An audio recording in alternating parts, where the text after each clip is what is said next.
And we are live! Hello, I am Hawthorne. Welcome to fawnyglow again. Today we are playing Ace Attorney Investigations, the collection. First time blind playthrough, so we're gonna have to figure things out as we go. I have no idea what to expect. I mean, I've played the main games, most of them anyway, but not all. So it will be a unique journey for me, especially because I know the gameplay is a little bit different. And hello, chat as well. Thank you for the follow, Just a Shy Spook. Hi, Rory Pop. Hi, Taito117. I'm glad you could join me. My mic should be on at the moment. Let me know if everything sounds good. The game volume's pretty okay as well.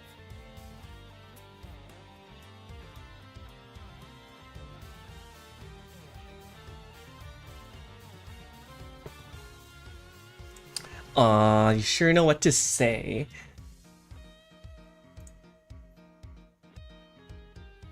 Perfect. Okay, let's swap over to the game scene real quick. I do have to say, they have done a great job upgrading this, because this used to be a DS game. It's like, what, 20 years old now at this point? I think. So they upgraded all the sprite work and stuff like that, and remastered the music, so I'm pretty happy about that. It does look very good.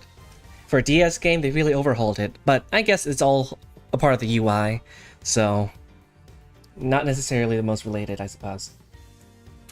But visually, musically, stunning. We're just gonna give everyone maybe 1 or 2 minutes to catch up and hop on, and then we're gonna go for it. Oh, a gallery. Let's see what's in there. And welcome aboard everyone else. I will be voicing some of the content. I don't know if I'm going to be voicing all of it just because there's so much dialogue in an Ace Attorney game, so maybe not all characters, but the more crucial lines, potentially. We got 0% accolades, everybody. Got 0% on this any percent playthrough. Oh my goodness. Oh! Oh! Okay, I appreciate this.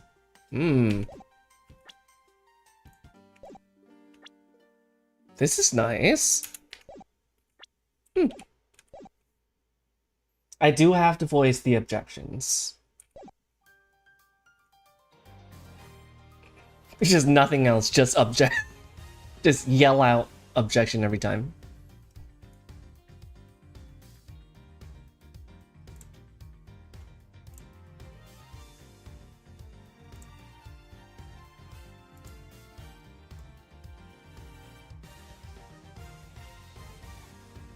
It's like the chat user interface looks good as well. And Just a Shy Spook, newest follower. Glad to have you on board as always. Alright, let's get things started. Okay, we are immediately gonna jump over to episode... No. We're gonna start from the very beginning. Oh! Well, okay, I know that there's a camp who prefers the original pixel art. And I can kind of see why. This chibi Miles Edgeworth is a little... just a tiny little bit off-putting.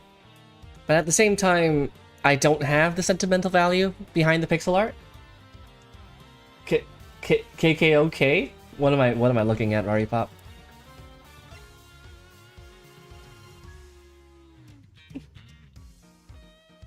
I will go for the HD though.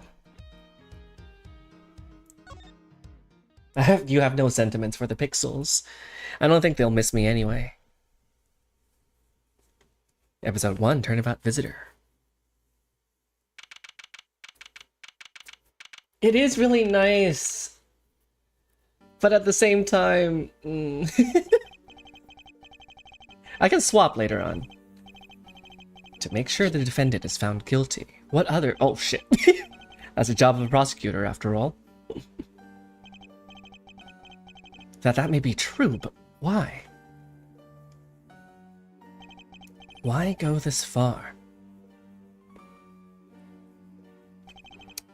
Sorry, maybe I wasn't clear enough. But a guilty verdict is all that matters to me. Oh! Oh! Okay, we're... Oh! Wait, was that in Edgeworth's... Oh, what? Was that in his office? Oh, hello. I'm a prodigy among prosecutors. Are you? Always, never heard of you. Always have been, always will be. Where were you in the trilogy? Sonic the Hedgehog looking ass. Kind of. Oh! It's hard to believe I've been away from my office for a whole month. I hope Detective Gumshoe has been keeping an eye on my office and keeping it clean. The door is unlocked. Detective Gumshoe? What's this smell? It's very familiar. Blood. It is in his office. Oh, you have the suspense music from the first game. Nice callback. Oh, his surprised look. Look at that sprite. What the? What's the meaning of this? Gumshoe, he's my favorite. I hope he shows up. I'm sure he does, right? Hi, Bloody Phantom. Thank you very much. I've played the main trilogy, a bit of Apollo Justice, The Great Ace Attorney, but not this, so it is a bit of a new experience for me, so. It's friggin' trying to type with my knuckles because you're... How do you type with your like, a single knuckle at a time? You're just kind of knuckling the phone? Hi, Chris. Welcome. We have our first murder, 5 minutes into the spin-off game, so... I say this, but the first murder in the first game was pretty quick, too. Oh, someone has me on gunpoint. Identify yourself. Shut up! You've got some nerve committing murder in the prosecutor's office. Did he just shoot the frame, the post, with his coat on? Is that a threat? Let me make one thing very clear. No one gets away with committing murder in my office. No one. What, you're just not gonna... What? Huh? Did I just aura farm that guy?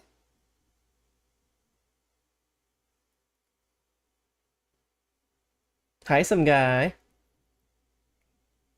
Did I just say... What? How...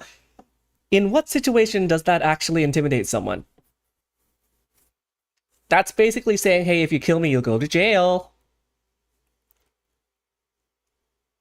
Like, you've probably accepted that fact if you're walking into a prosecutor's office with a gun, right? How did that work? And I work as a prosecutor in my local district. Little did I know that upon my return home after a month abroad, I would be thrusted into a multitude of cases and some very frantic and busy days.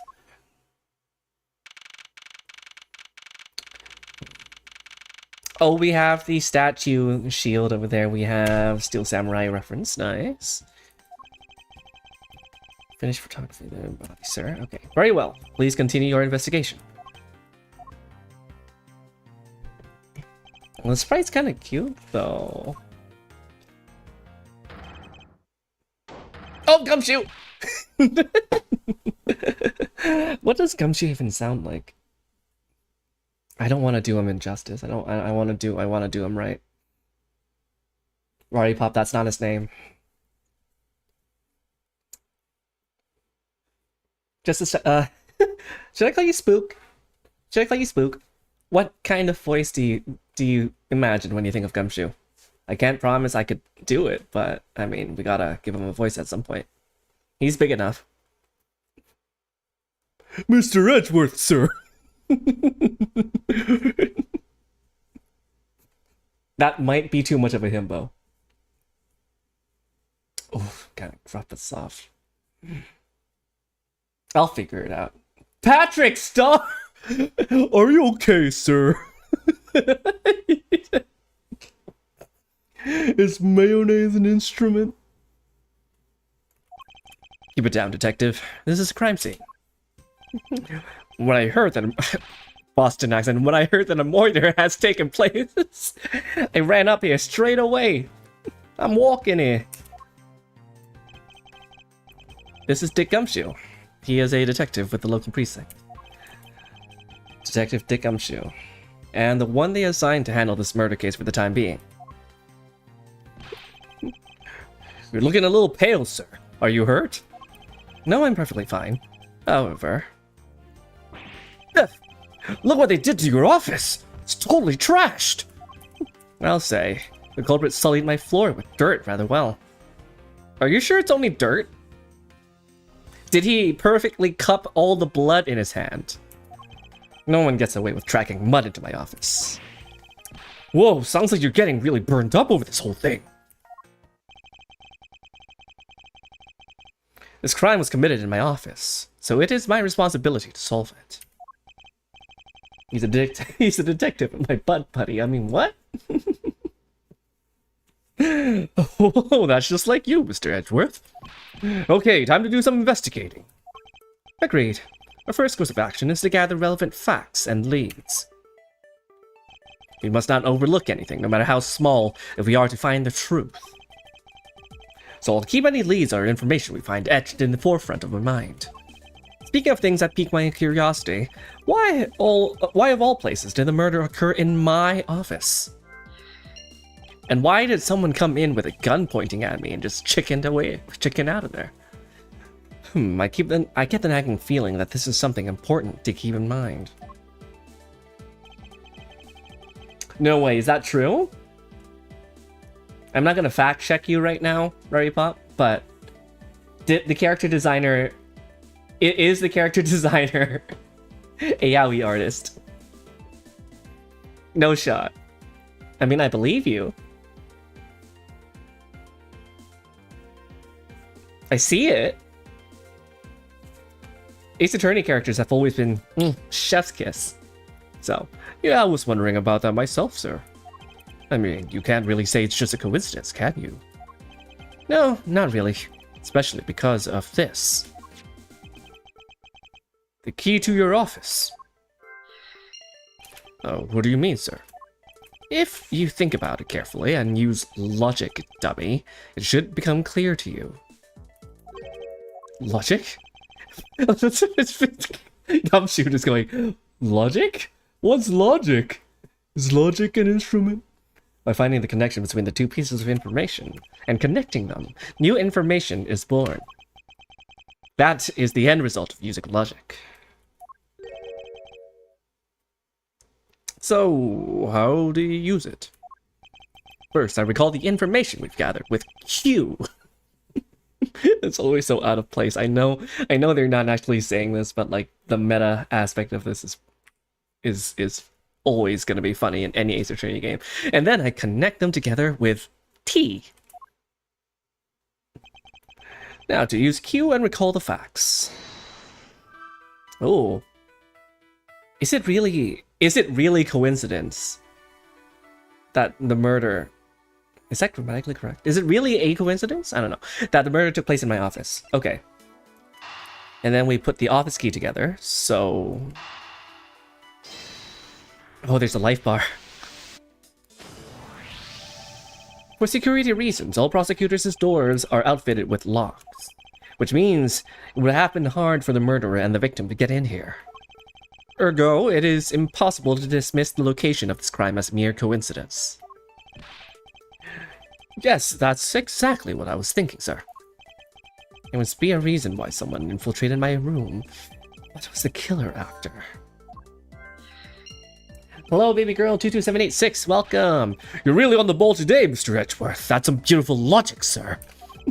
Yeah, well, when you follow lead to their conclusion, only the truth remains. They actually have a pen name. That's insane, Pop. How much of this is easy to find information? Is it just there?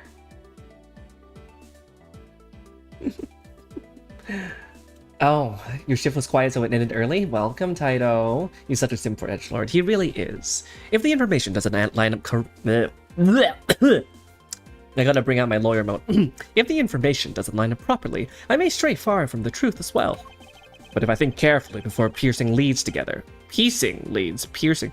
All this yaoi talk has led me to say piercing instead of piecing. Thank you. The logic should flow. Gotta get my head out of the gutter. Well, let's get started with our investigation, shall we? Yes, sir! The basis of any good investigation is to examine everything, sir. I know that, and when I want to examine something, I simply use space when I'm next to it. Oh, if you ever feel lost and want to talk, just use T. Okay? Is he an inductive or deductive logic guy? Okay, you read her yaoi manga as a teen, so you know the lore. Was that before or after you discovered Ace Attorney? Something to try later if I have free time, I suppose. Before, that is insane, actually. Okay. T? You cold, sir? Just immediately ask, do you see anything? Is there anything you noticed that you'd like to share, Detective Gumshoe? Just that I rushed over here as soon as I heard there was a murder in your office, sir. The investigation's just gotten started, so I guess there's not much else to say. So, were you the one who found the body, Mr. Hedgeworth? Unfortunately, upon my return, I found my office door to be unlocked. And what awaited me inside was this whole messy affair. Ugh, that's rough, buddy. Even though I left the security of this room to a certain detective... Sorry, sir. I'm kind of swapping from Patrick Star to a Kronk here. I don't know what I'm doing. I assume you understand how to conduct investigations, Detective Gumshoe. Of course, sir. Imagine everything and anything with space. By checking various things out, we can gather all sorts of evidence and information. You can see the evidence collected with E.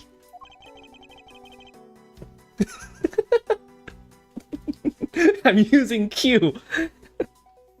I'm using my ultimate for information. For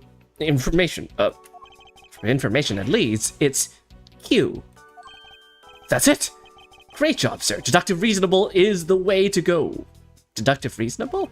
It's got deductive reasoning, detective. Clearly, something you lack.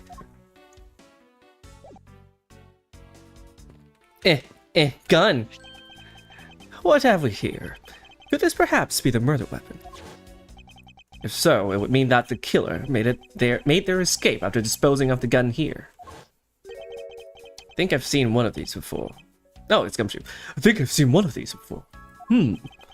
Care to enlighten me as to where?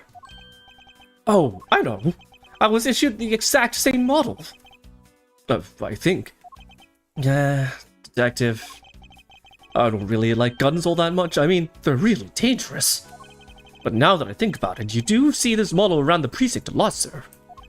I don't use mine much, except in emergencies. That's why I don't recognize it, or didn't recognize it. So it's the same type of revolver as the ones used by this precinct's detectives.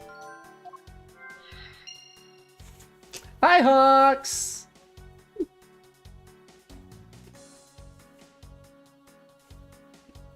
Your Honor, I know my client isn't lying. I use Q and I. Allow me to T and E and space, Your Honor. Take that!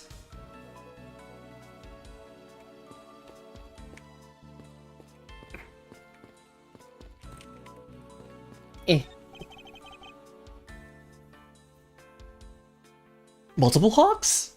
Where? How's it coming along? Please, I need absolute silence. Fingerprint lifting is a delicate art. Well, I never.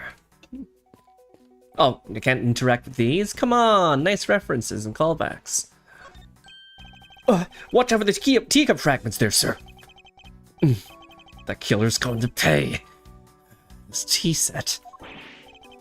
Yikes! You're really bad over this. Gumshoe's pose.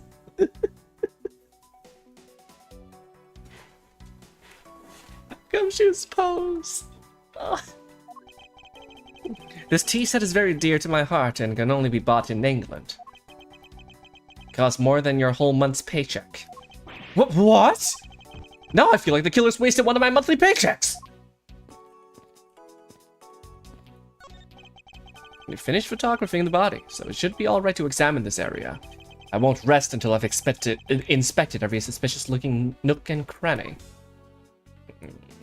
Well, it's very convenient that the hand has completely cupped all the blood, and none of it has touched the floor. Which is very suspicious. Has none of the blood really trickled onto the floor? I mean, that makes me believe that this was placed here. Like afterwards, after the fact. There is some fingerprints over there. But we'll take things one at a time. Let's do this. What do we have here? Hey, I think I've seen one of these before. It's a police badge, detective. I keep using Gumshoe's voice for Edgeworth. Oh, hey, I have the exact same thing, actually. What a coinkydink. Let's take a look inside. Mr. Buddy Faith. Would appear that our victim was a detective, just like you. You might want to watch your 6, Gumshoe. He was on his period and passed out.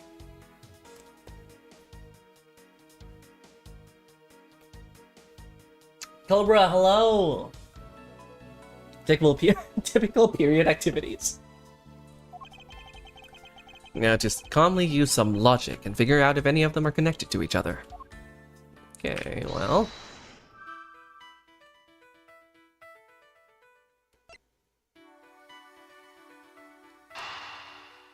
I mean, I still don't fully know how this whole thing functions, right?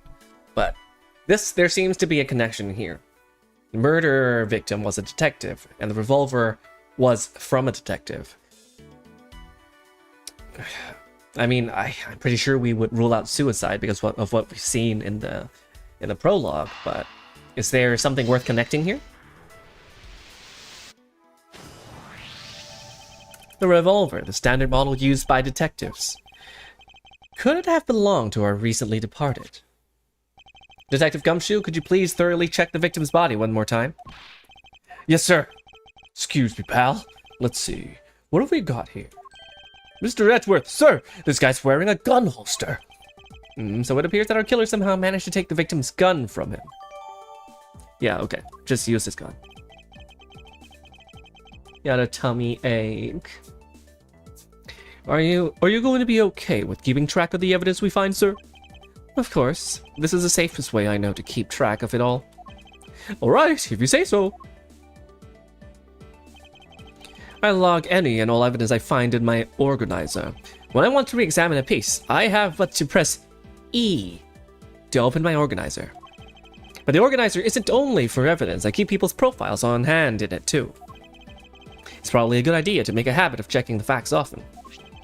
Let's see what else we can find out about this revolver.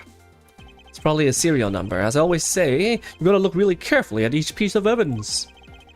Or you can use up, down, right, left to rotate an object. There's no such thing as a bad angle.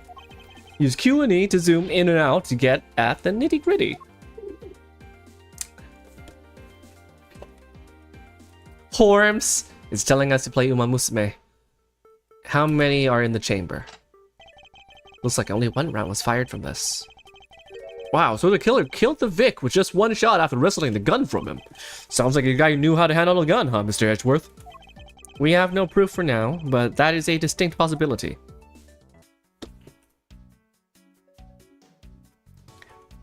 The One Piece is real! Let's see...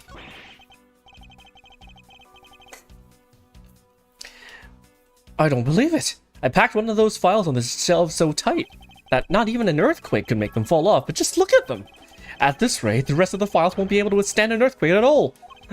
A problem, to be sure. Well, once the investigation is over, we'll put them back on the shelf. Hello? The blood marking on there? Hello? Okay. Umamusume may also peek. Let's give the body a once-over. There's blood all over his lower abdominal area. Looks like the bullet passed clean through his stomach area, sir. In other words, he was shot. Yep, and until the autopsy's done, I don't think we'll know much more about that. Please have the body sent to the morgue once they're done processing the crime scene. Bullet went clean through the victim's abdomen. The body was found at around 2:05. Umamusume? Well, you have to play it. Official Hawthorne endorsement. Your files are all over the floor, sir. They probably fell during the struggle between the victim and his killer. Oh, I tried so hard to keep this place spotless while you were away. I mean, this just rendered all the time and effort I put in pointless. I don't ever recall asking you to clean my room.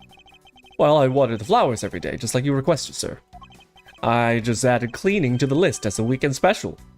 Gumshoe, for about half a day every Saturday, I come in and clean this place until it sparkled. Does he have a life?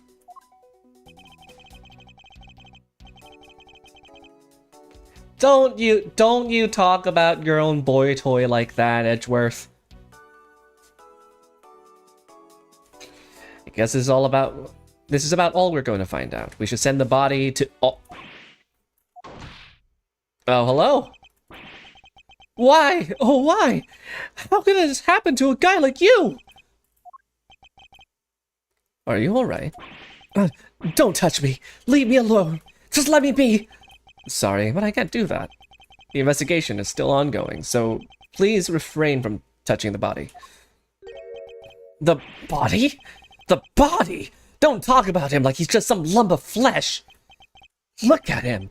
Jim looks like he's just turned in for the night. Sure, just a bloodstained suit, pal. Where are my manners? Aren't you that prosecutor? Why, yes I am. I'm Jacques Sportsman, prosecutor. Jacques Sportsman, oh god. Jim here was my partner in crime, busting? What did I see? Jim here was my partner in busting. My mind is still in the yaoi fiction phase. Bustin' makes me feel good. So you're Miles Edgeworth. I guess this is your office. Yes, that is correct. Then it was you. You're the one who killed Jim. Hey, don't go jumping into conclusions, pal. Just calm down, okay? I will not. I know how things work around here. My prosecutors' office doors all have locks built into them. And only the owner of the office has the key to his or her own office door. That is correct. However, I was not the one who killed your partner. Yeah, Mr. Edgeworth has been overseas on a business trip this whole time, pal. And the key to the door was with me the entire time, okay? So the only one who could get in here was me! Wait, that means... I'm not sure what that means. So it was you then! You're Jim's killer! No way, pal, you've got it all wrong! Everyone, calm down! Mr. Portsman, correct? If you are the real prosecutor, you should know to stay collected. Ooh.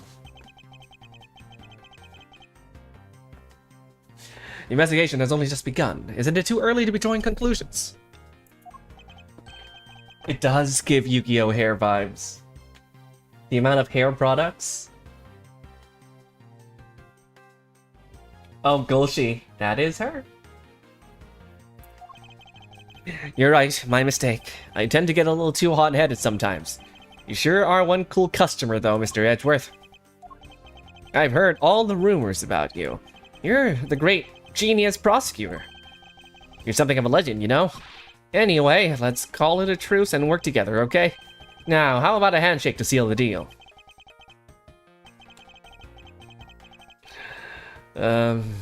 Pleasure to work with you. You guys were conducting your investigation, right? Sorry for barging in like that. Carry on then. It is your room, after all. Thank you. I intend to. I just want a little more time to say goodbye to Jim. You there!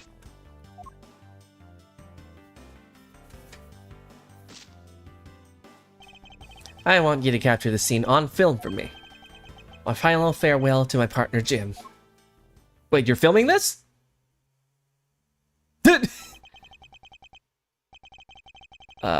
I should probably give them some space. I don't think space is what...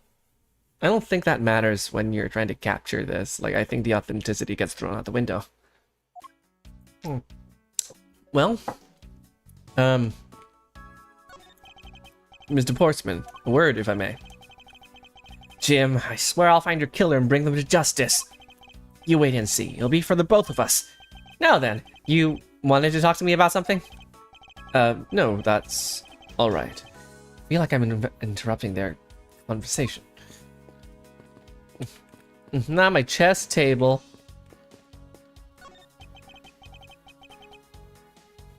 Yeah, drop kick him. Drop kick him, Spook. Nothing out of the ordinary. Something out of the ordinary, huh? So look around a bit more. You're not gonna tell me? You're gonna be like, oh yeah, there's nothing out of the ordinary except for something in front of me that's out of the ordinary. Proceeds to not elaborate. Okay. Oh, she even knocked over your chess set. I had it all set up, ready for when you got back. I figured we could play a few games. I had no idea you were interested in chess. I'm actually pretty good at checkers, so I thought I'd give chess a try. In that case, I suppose I can set some time aside after we solve this case. Though I don't expect the games to tax my mental acuity much. Why do you have it here then? Ah, your jacket, sir. What's it doing on the floor? Must have fallen off the wall when the killer tried to threaten me by firing around. The killer not only shot the victim, but they shot your jacket as well. They dared to shoot the ultra special jacket that you made your prosecutorial debut in. What if they had shot through it? It would have been a disaster. It's not worth getting worked up over, Detective, not when there's something more here. Huh? Like what? I take it you haven't noticed it yet, Detective. There's a giant contradiction right here in front of us. Well, I see a safe behind it. There is a contradiction because the gun in the victim's, the gun belonging to the victim only had one shot fired out. So it couldn't have been from that same gun. Yeah, rip its ugly Yu-Gi-Oh hair.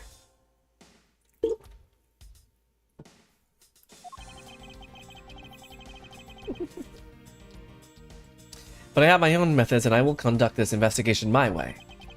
When the scene before me contradicts a piece of evidence which seems off, that's when my deductive skills come into play. First, I have to find the spot that holds the contradiction. Well, this is it. This bullet hole is where the contradiction lies. When I spot something that's off, I should point my cursor at it and press T with conviction. Aha! And when I have found sufficient proof to prove the contradiction, I present it. This is how I do things. Eureka! This bullet hole is a contradiction. Oh, what do you mean, sir? It's elementary. 2 shots were fired in this room. First felt the victim. And the second felt this frame. Hey, that's right. However, this gun was only fired once. Hey, that's true too. Which means that only one of these 2 bullets was fired from a different gun. Did the killer have another gun prepared for tonight? By the way, I noticed something, sir. Yes? It's a thing sticking out from behind the frame. That is a secret safe. You say in front of everyone else? Oh, it's a secret safe! Oh, why is it all money? I'll spare us the trouble and just say it. Nothing like what you're imagining is inside. Now, if you could kindly move this frame out of the way. Roger that. Rubbing off on him? Make sure press T only with conviction. Are you really a good murderer if you don't dual-wield guns? Every murderer has a backup gun. We know this. Talk about dusty. I suppose that's what happens when I'm not here to dust it once in a while. I thought you dusted Gumshoe. I had no idea there was a safe here, or I'd have kept it clean for you, sir. So, when did you put this thing in? It wasn't something I had installed personally. Every prosecutor's office has one. That was Amber. You heard a cat cameo. Really? I had no idea. Well, only prosecutors are supposed to have knowledge of their existence. So, what's inside, Mr. Edgeworth? Right now? Nothing. We only use them to store especially important evidence when the trial is in session. That's it. Talk about squashing my hopes and dreams. What were you hoping? What were you thinking of, Gumshoe? Each prosecutor has one in their office, only they know of the trial evidence use. Okay. Cat meow. I won't rest until I've inspected every suspicious-looking nook and cranny. Okay. No, this is odd. Found something, sir? This keypad, don't you find it a bit too clean? Yeah, there's a thick layer of dust around it, but not on the keypad itself. You there, forensic scientist.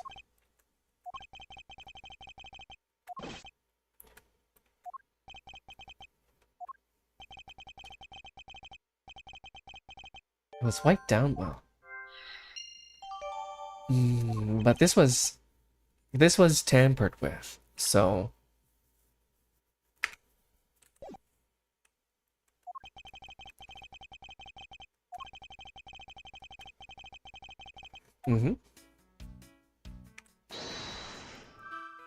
The killer's goal.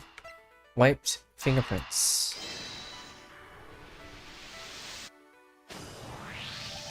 I believe I have figured out what the murderer was after.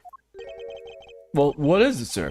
The fact that the safe was wiped clean of fingerprints suggests that the criminal had at least attempted to open my safe, making the culprit's motive for breaking and entering. Theft, I believe.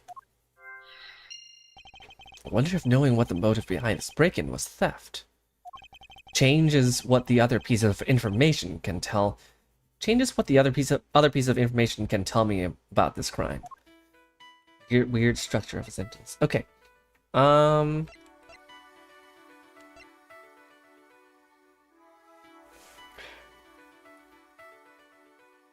think it's signs of a struggle, right? Maybe they were looking for something?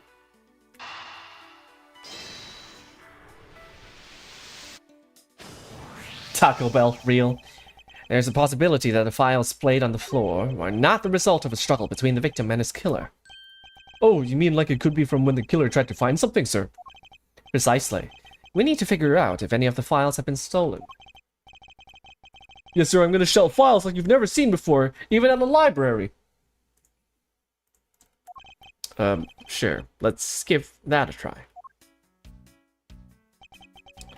Why do all the good ones always die young? Surely you must ponder that every once in a while, Mr. Edgeworth. No matter how much we lament, the dead will not come back to life. All we can do is search for the truth. And, so, what are we supposed to do? How do we go about finding the truth? Aren't you also a prosecutor? Like, everything Edgeworth is going through and thinking and saying right now, you should be thinking similarly, I feel. First, we must calmly restore the files to their rightful place and see if there's something missing. You got it! Here, let me help. Maybe don't help. So this file goes here, and that book goes there. You sure know a lot about where things go, despite it being Mr. Edgeworth's office. I wonder why. Is he attorneying it? Because I'm the one who keeps it tidy, pal. Okay, done. It would appear that the murder was definitely committed here. The bloodstains on the bookshelf are still fresh. I suspect that the victim was killed in a standing position, hence the prints on the shelf. And then the guy fell onto the floor, right? The blood on the floor is kind of grossing me out. Okay, there's some blood. Detective, I don't have the time to deal with your weak stomach right now. But you know I'm not good with blood, sir. I'm certain there's something wrong with this picture. There are 4 handprints.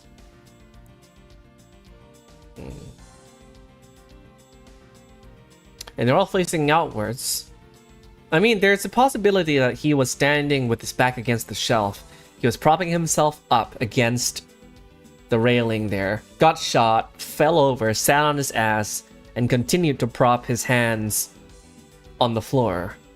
There is some possibility there. But we're still gonna check it out anyway.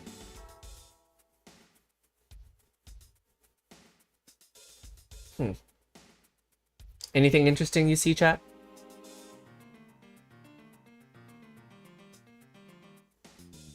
Do you see what's suspicious?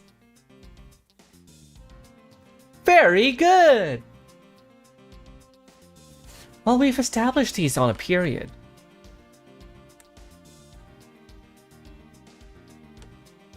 He's on his period!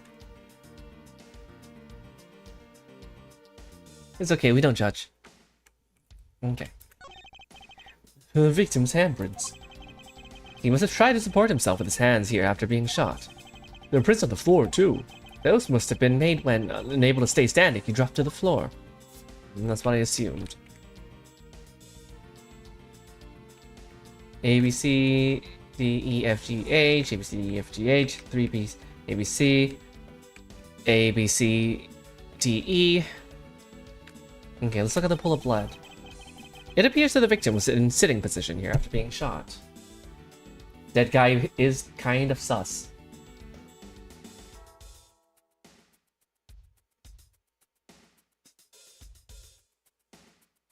I mean, I see a bullet hole. I think that's a little suspicious. Like, you see how there's a bullet hole here? So, that means these were not originally in this position, right? Because if he was shot somewhere in the abdomen, there's no way this is where the abdomen is. Yeah, only if he's sitting. Does it make sense? Which counters the theory that he was shot when he was standing. Oh, so that's why the seat of the victim's pants has blood on it. That would be the logical conclusion. But how about this? So this is where the bullet lodged itself after it went through the victim, huh? For the bullet to be lodged so squarely in a file spine indicates that the files were ransacked after the shooting had occurred. Then I guess the victim was moved here because he was in the killer's way.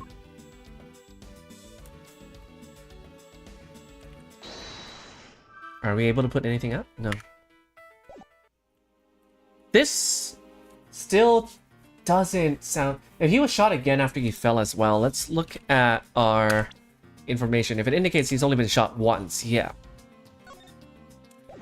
He was only shot once. So either these files were up there, or he was sitting when he was shot. I put them all back just as they should be, sir. Doesn't look like anything's missing. Although, it does look like the killer moved the body to flip through my shelves. Wonder if they found what they were looking for.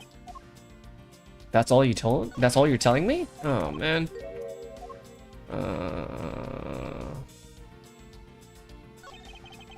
The killer moved the body because it was leaning against the bookshelf. The blood in this guy's pants proved that pretty well. In a sense, I suppose. See, I'm not completely useless, Mr. Edgeworth.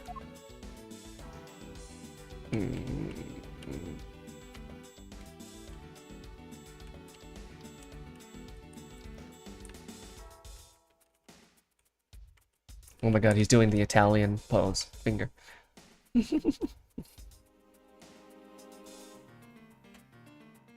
Mostly just use...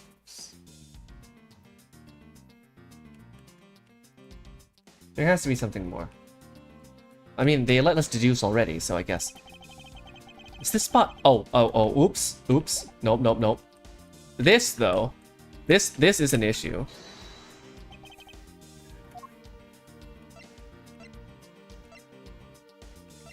Let's try connecting it to this. Eureka! There's clearly a contradiction here with this bullet hole. Well, what do you mean, sir? You don't see? Quite simply, the bullet hole itself is too low. The victim was shot in the stomach. The hole should be much higher up. But what if the guy was shot while he was sitting or lying down, sir? That would be illogical. The victim leaned against the shelf here after being shot, which suggests that he was standing when he was shot. And that means they weren't in this order. Wait, what does that mean, sir? It means you need to use your brain every once in a while instead of mine, detective. In any case, it means someone made a faulty assumption. And it was from this mistake that our current contradiction was born. What's this faulty assumption that caused this problem with the bullet hole's position? I believe the order of the files is a bit off. You mean I put them back in the wrong order just now? Hey, actually, I think the labels on the files are wrong, sir. Oh? Yeah, you see how the files that were shot begin with the number 0? What are those doing all the way down there after 1 and 3? That's really weird. Actually, the way they are organized now is the correct order. They are exactly as I see them in my mind's eye. But the numbers are all out of order. Those white binders are special, so they're arranged a little differently. But from this, we know that the files were not in this order when the crime scene occurred. The crime occurred. Ah, so that's it. I believe the killer made the same incorrect assumption as you did, Detective. Let's rearrange the files in numerical order and see what we find out. You think you'll be okay to prop the body back up to how it was before it was moved? They finished processing the crime scene, so I don't see why it wouldn't be. If you please, Mr. Detective. They're moving the body? Stratus Wind, hello!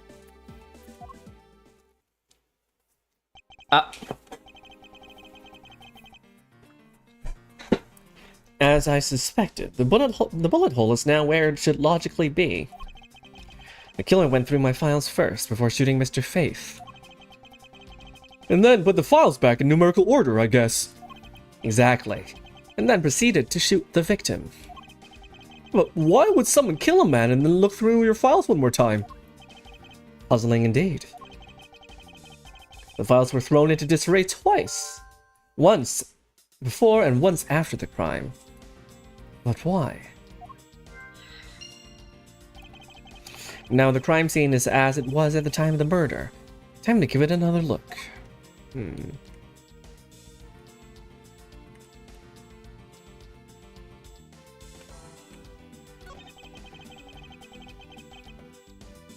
Two killers like a robbery gone wrong.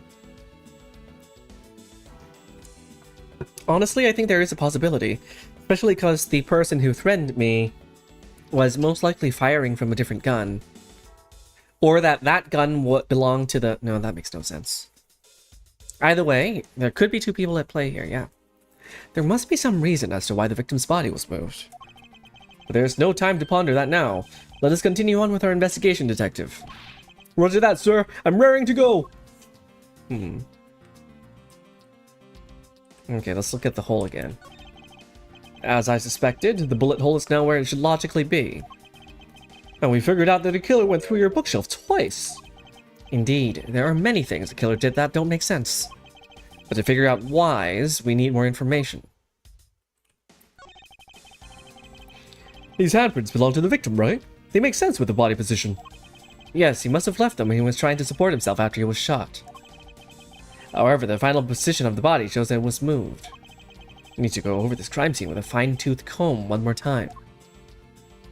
Okay, well, there's still this. Like, this should be E, F, G, and then there's no H. Someone took the H. It's gone.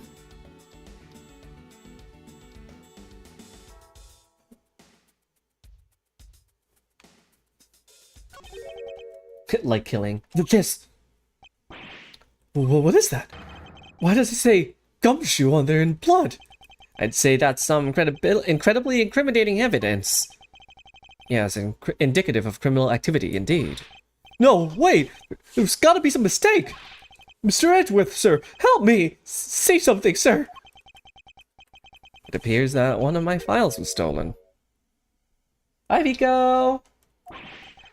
Is that all, sir? What about me and my situation? You're not gonna throw me in the slammer, are you? Is this what the killer was really after? The H file over there.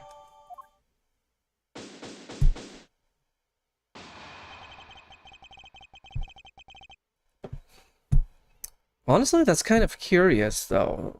Like, thinking about the whole chronological order of things, right? The killer also tried accessing the safe. But, so, the killer needs to know that there is a safe there, okay. Also, was the killer just able to flip open the jacket and access it from under? Because otherwise, the order is a little bit messy. Because the shot later after, like, you know, the one that threatened me, knocked it down and revealed it. But, I mean, okay, we're going off the assumption that we know that it's there. So he might have checked there, realized there's nothing there, went to the files. This guy, the detective showed up, shot the detective, got the file, and got the hell out of there? I don't know. Looks like Jim was able to leave us the name of his killer in the end. and this most important message managed to reach us. Oh my god, he's sounding more and more twink-like. I need to adjust that a little bit. It's too twinky. I'm telling you, it wasn't me! You can't be terribly pleased to hear that your beloved partner is the guilty party. If you're going to accuse Detective Gumshoe of being the culprit, I sincerely hope you have some proof to back it up. Jim's words, they're more than enough, wouldn't you say? If that's how you want to play it, then at least allow me to understand your reasoning. You got it! Hehe, I don't like this one bit. There's something strange about this man's attitude. And there must be some sort of flaw to his logic waiting for me to dig out. Mr. Edgeworth, what are you going to do? What I always do in court. I'm going to cross-examine him. You don't need to be in court to cross-examine someone. One way or another, I'll expose the flaw in his logic with this technique. Ooh, how do you do that? Can you explain it to me, boss? Might as well. Alright, well, first I listened to the witness's testimony with E. If I find a flaw in the testimony, something that contradicts the evidence. Thank you for the following, Hytheroth. Welcome. I open my organizer with E and present the piece of contradictory evidence. To present something, I simply use T. But that's old news. But it's not like there's going to be a flaw in their testimony every time, right? Correct, and at those times I need to press the witness with Q. Sometimes in pressing, I can draw out new information and new or modified testimony. I think I get it, sir. I'll be sure to try this technique out during investigations, too. I kind of want to see him do it. Very well. I'll even show you how it's done. Now watch carefully. Fair enough, some guy. Thank you anyway. Mr. Portsman's logic. Detective Gumshoe, you stole Jim's gun from him and shot him dead. Furthermore, you messed up the files to make it look like you had committed theft instead. That's why you moved Jim's body that was sitting in front of the bookshelf. But thanks to that, you didn't notice the bloody letters his body was hiding. And it will be by his final words that you will be brought to justice. You intend to argue that the victim's dying message points to his killer. I can hear Jim's voice, and he's calling for his killer's arrest. Are you sure you're not mishearing his words, Mr. Portsman? There's no way Detective Gumshoe is the culprit here. I will find the flaw in this man's logic and expose him with credible evidence. That's awesome! Graphics communication.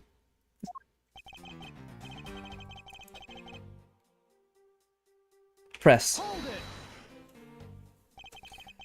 You know, there's something I've been meaning to ask. What is it? Why do you call the victim Jim, when clearly his name is Buddy Faith? Isn't it obvious? Jim is the perfect name for my companion. Jacques and Jim. Don't those two names go together like peanut butter and jelly? But Jim isn't even close to the guy's real name. Well, Jacques and Buddy just sounds off somehow. Besides, it was a third of a bunch of guys that decided to nickname Jim. He talks about the victim like he was his pet.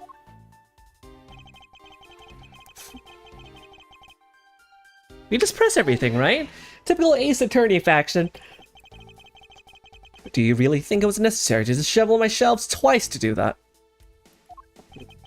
Yeah, that's true. Okay, then maybe his real intent was theft. Hey, are you accusing me of stealing something from Mr. Edgeworth? It's a possibility. Maybe your salary's been cut so much that his life's getting a little too rough to handle. I'll have you know that I eat 3 square meals every day, pal. Okay, so all 3 of them happen to be instant noodles, but... Yeah, poor thing. What an evil prosecutor you were paired up with. And what a motive, no? Hold it. And why would Detective Gumshoe do such a thing? Because the body was getting in his way. You had to mess up your bookshelf somehow, right? Anyway...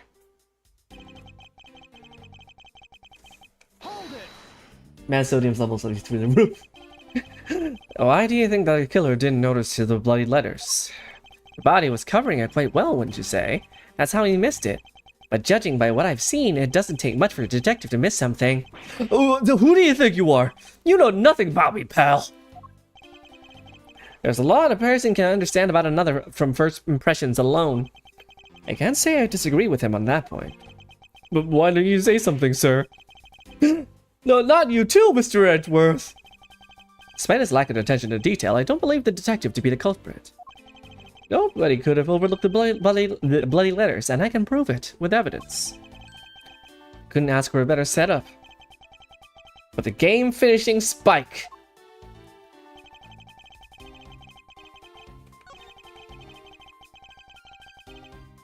Is there proof showing that someone has?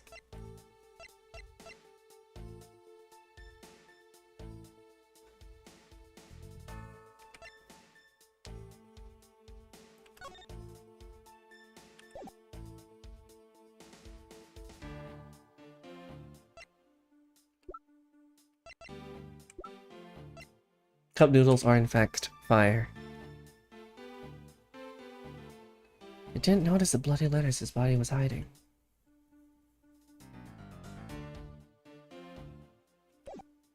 Is there proof showing that we did? Hold it. Are you saying that those letters were intended for you? Yep. Jim was an outstanding detective. I would expect no less from my former partner. It looks like Mr. Portsman still doesn't understand. He has yet to figure out the true meaning behind the bloody letters. What are you sputtering over there? Can't you just admit my logic is perfectly sound? Actually, there's a gigantic flaw in this logic. A gap so wide that even the good detective can spot it. Now to clue Mr. Portsman in by presenting him with some evidence. Interesting.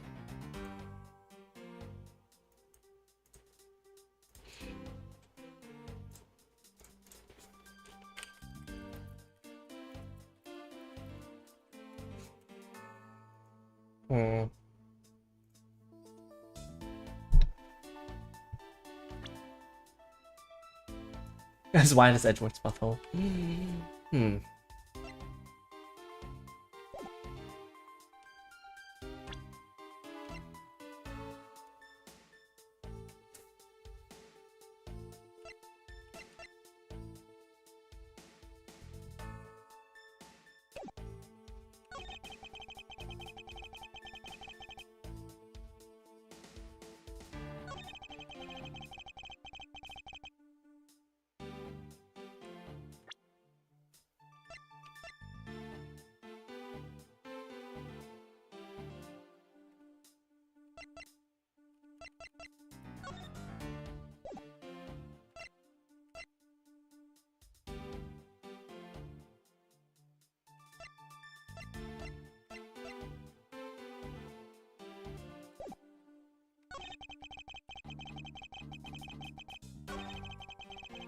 Interesting. Thanks to that, he didn't notice the bloody letters his body was hiding. Was his body hiding it? Oh, wait, hang on. I mean, I guess I just present this, because someone took it, right? So someone must have noticed. I guess that's the logic behind it. And also, the sitting position in this photo was still when he was sitting up, so it's a little... I guess I'll do it. Perhaps you're not aware, Mr. Portsman, but there is a serious flaw in your logic. Bringing a bit of the courtroom into this, I see. No problem, I'm game. I can't help but find it odd. Excuse me? Odd that a fellow prosecutor would be brought down by the power of his own office. Well, what are you talking about? Oh, you're joking, I get it. If you have the time to laugh. Oh, it's a remix of The Great Revival. His theme when he came back. From in the main trilogy. That's awesome. If you have the time to laugh, then you have the time to take another closer look at this. Do. Do you still not see? If not, may I direct your attention to the missing file? What? That's impossible! What's impossible, Mr. Portsman? Nothing. The files on that shelf were all about a certain case. When the killer went to take the file after murdering your partner. I highly doubt they could have missed the bloody letters written on the spines. It's possible that I could have taken the file before committing the murder. I think it's pretty obvious that the file was stolen after it was written on. Missing letters in the detective's names, where the file should be, is the proof. Yeah, I mean, the S is gone, and there's only half an H. If Detective Gumshoe really was a culprit of this case, I highly doubt that even he could overlook his own name written in blood on the files. Especially as a detective who can't stand the sight of blood. No. Which means, what exactly? What does that make this dying message? It makes it the work of a criminal intent on tampering with the crime scene. That's so low. I can't believe the criminal tried to pin this whole thing on me, sir. I'm gonna get him, sir. You'll see. I'm gonna have him under arrest in no time. Well, Mr. Portsman? Brilliant. Absolutely splendid. Logic deserving of Olympic gold. I appreciate the praise, but it doesn't change the fact that your reasoning is flawed. You win some and you lose some. That's how life goes. I'm glad everyone's so cheery. Oh, missed that one. Yeah, bring me back. Bring me back. Glad everyone's so cheery, even though I feel more dead than alive. Yeah, but you know, it really is a shame. I didn't want to have to bring this up. However... Well, what is it this time? Are you still after me, pal? Humor me for a second. Who has the key to this office? That would be me! But Mr. Edgeworth just proved that I'm innocent, pal. Where did you find the jacket? That's absolutely right, and I acknowledge your innocence. Then why do I sense that you still have something to say? What is this flexing? What are you doing? Well, I was thinking, did you know there's one other person with a key to this office? One other person? Hey, you there! Yes, sir. What is it, sir? Would you kindly fetch and escort that lovely young lady here for me? A lady? The girl is a member of this building's security. Think of her as a material witness. Security? Did you say security? No, stop it, pal! Don't! Oh, what's wrong with him all of a sudden? I believe she needs no introduction. I have called upon Mrs. Maggie Bird. Maggie Bird?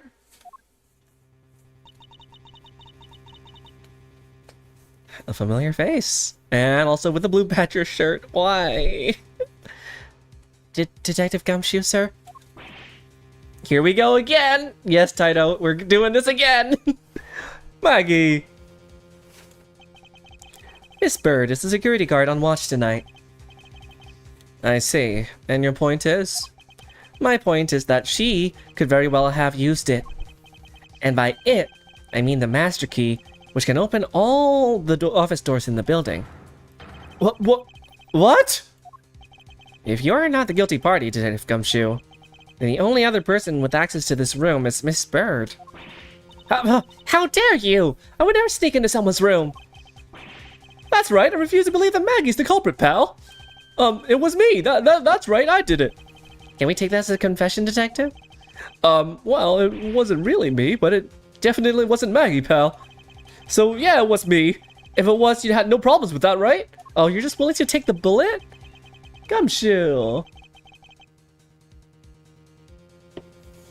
Please refrain from flying off the handle, Detective. There's no need for such theatrics. Listen to your boss, Detective. He understands what I'm saying here. That girl is the only one who could have committed the crime. And for one simple reason. Why would she want files, though? Hey, do they look like one that would sneak into the... No, you're just making assumptions. You're just judging based on looks now, pal. It's pretty obvious that Miss Bird snuck into your room using the master key. I mean, if Detective Gumshoe isn't the one who opened the door, then that leaves only Miss Bird as our prime suspect. On top of which, she knows our good detective, doesn't she? Making it all the more probable that she was the one who faked the dying message. So you're saying she used the master key? Incredibly incriminating evidence, wouldn't you say? You could, Rari Pop? I could see his nipple through his shirt. That was then, this is now. The flow of a good match always changes during a rally. It's all about your reflexes and reaction time, especially for an athlete like me. I wonder if there was anyone else other than Miss Bird who could have used the Master Key. Seems that the only way to get Mr. Portsman to give him more details is to press him. Why you looking? Says Hawk.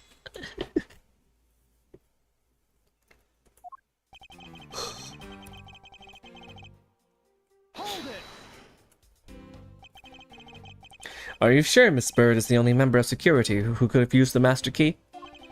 There is only one person on staff at this time of night, and tonight she's it. Isn't that right, Miss Bird? That's, true, but I wasn't able to use the Master Key at the time of the crime, sir. Wasn't able to? What's that supposed to mean? It was stolen. Must have been stolen then. Yes, moving on. I'd had to get sidetracked by something unrelated. What do you mean unrelated? I want to hear what she has to say, pal. You can't really trust her not to tell lies. Plus, I hate wasting time. Did I hear out Miss... Well, of course, yeah. Not so fast. I, too, am interested in hearing what Miss Bird has to say. Didn't I just say it'd be a waste of time? We don't need to hear her lies. I'd be the judge of that. Miss Bird, if you please. I discovered that the Master Key was missing at around 1 AM, sir. What do you mean by missing? As in, it wasn't anywhere in the security booth, sir. The killer must have stolen it. Mr. Portsman, I believe this to be an important piece of testimony, don't you? I can't believe that someone like you would be taken in by such words. I'm not lying, sir. Oh, you can see his nipple? Where the... I need to look carefully now. If that's the case, then I'd like to know. Why do you have the Master Key now? I don't quite know. It just reappeared all of a sudden, sir. A likely story. And where's your proof that the key was stolen to begin with? Where? Is it the shading?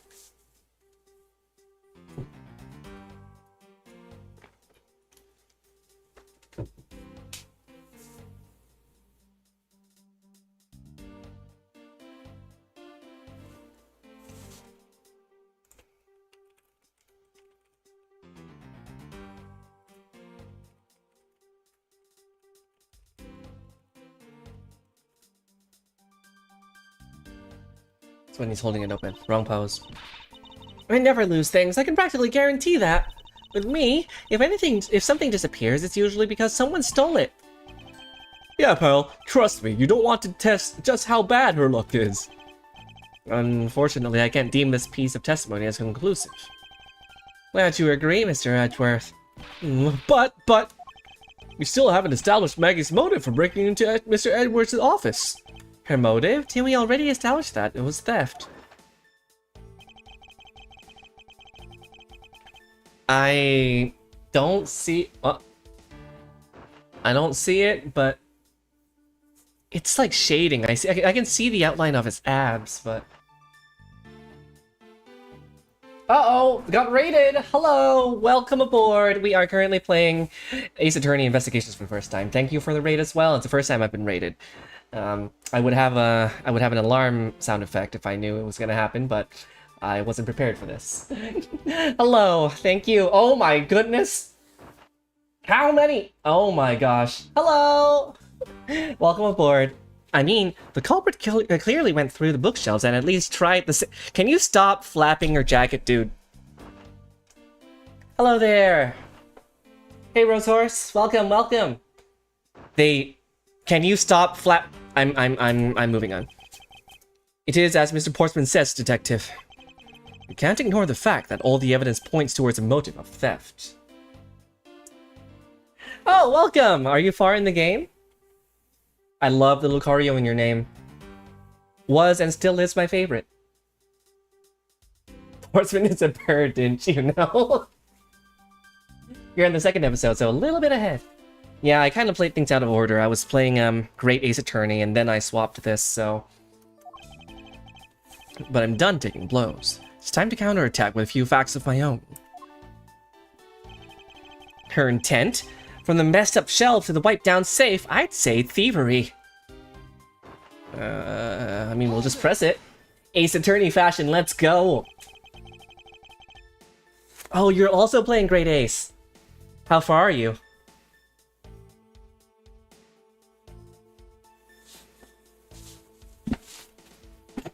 Thank you for the follow, MMDD1996, by the way, and thank you for the follow, everyone else as well. The Rose Horse.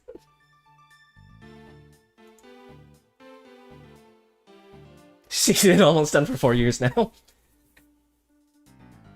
Honestly, though, I get it. Voicing a lot of games, voicing games in general is difficult, and then you have Ace Attorney level of, you know, voicing. It's fun. Great Ace Attorney is fun, though, because you could just bring out all the British accents. And just have Herlock Sholmes sound a little bit silly. It's a really good game, though. I concur that the culprit's motive appears to have been thievery, however... Oh, bet. I'm gonna have to watch some VODs later on. Glad to hear that the great Miles Edgeworth is in agreement with little old me. However, with regard to the investigation of the bookshelves and safe... Hey, good thinking, asking for my opinion on the matter. Would it be too much for you to allow me to complete a full sentence? Could you... Would it be okay for you to shut the fuck up?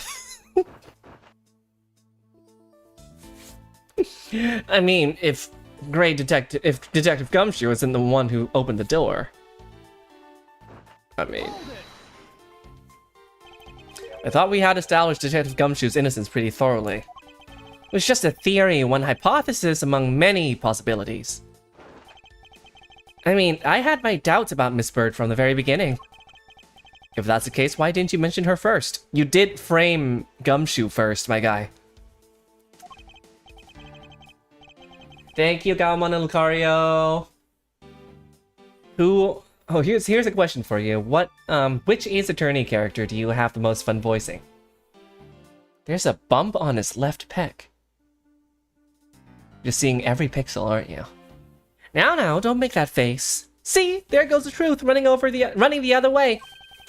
Let's pick up the pace and see if we can't catch up to it. I don't think you're catching my drift. But we are in agreement that the detective isn't the killer, right? If so, then I hope you'll understand when I say... Flap flap. Flap flap. That since she's the only one who could have opened your office door, then that leaves only Miss Bird as our prime suspect. Hold it. Ooh, in this game. How about in Great Ace Attorney? Do you have another favorite? Of all time, I'm guessing, or just for this game particularly? I sent you the nip on Discord. Thank you for the nip. I hope it's the game's nip, Raripop.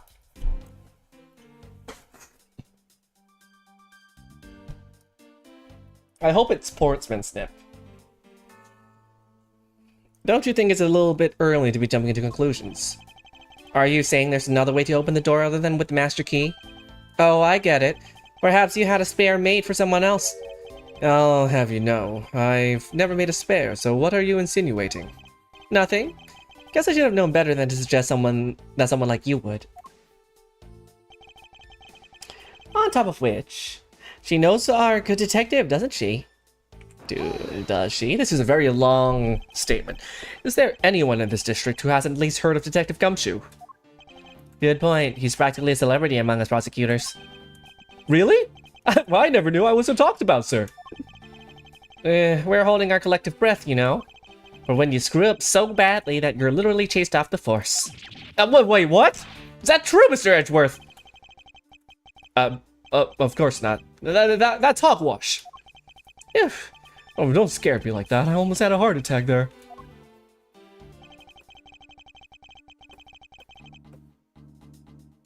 Fair. Like Rinosuke? Making all the more problem. I mean, by dying message, you mean the bloody letters that spell out Gumshoe? I figured that whoever wrote his name must have wanted to frame him, and just the act of choosing his name was proof enough that the two knew each other well. Mr. Edgeworth, what are you waiting for? Hurry up and present some evidence! I have been pressing for the last 10 minutes. I would love to. But first, we should listen a little bit more and digest what he is saying. And press him for more information.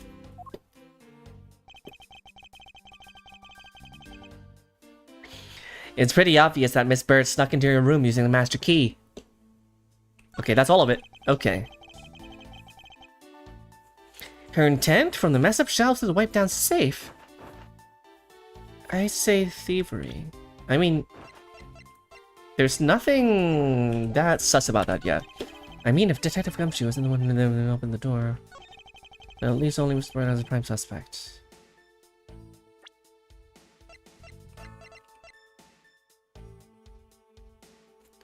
It was stolen, though. It was stolen, though. Do I point this out? Okay, we'll hold off on that. On top of which, she knows a good detective, doesn't she? That has nothing to do with this here.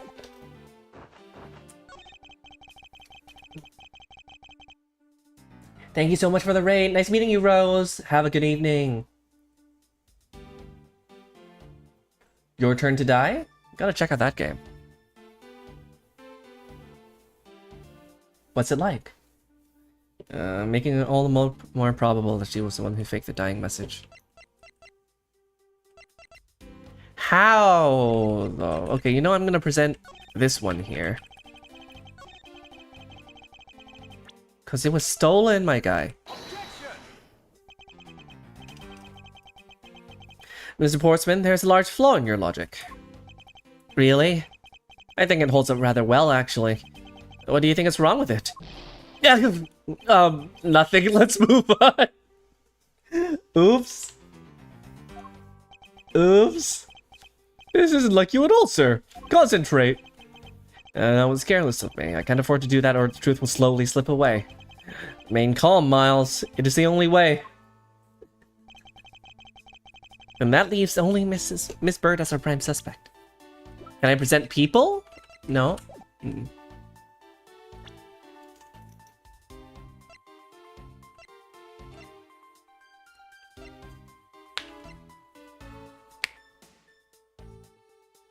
Wait. Messed up shelves to the wiped down safe. I think I'd say thievery. Only they know of them.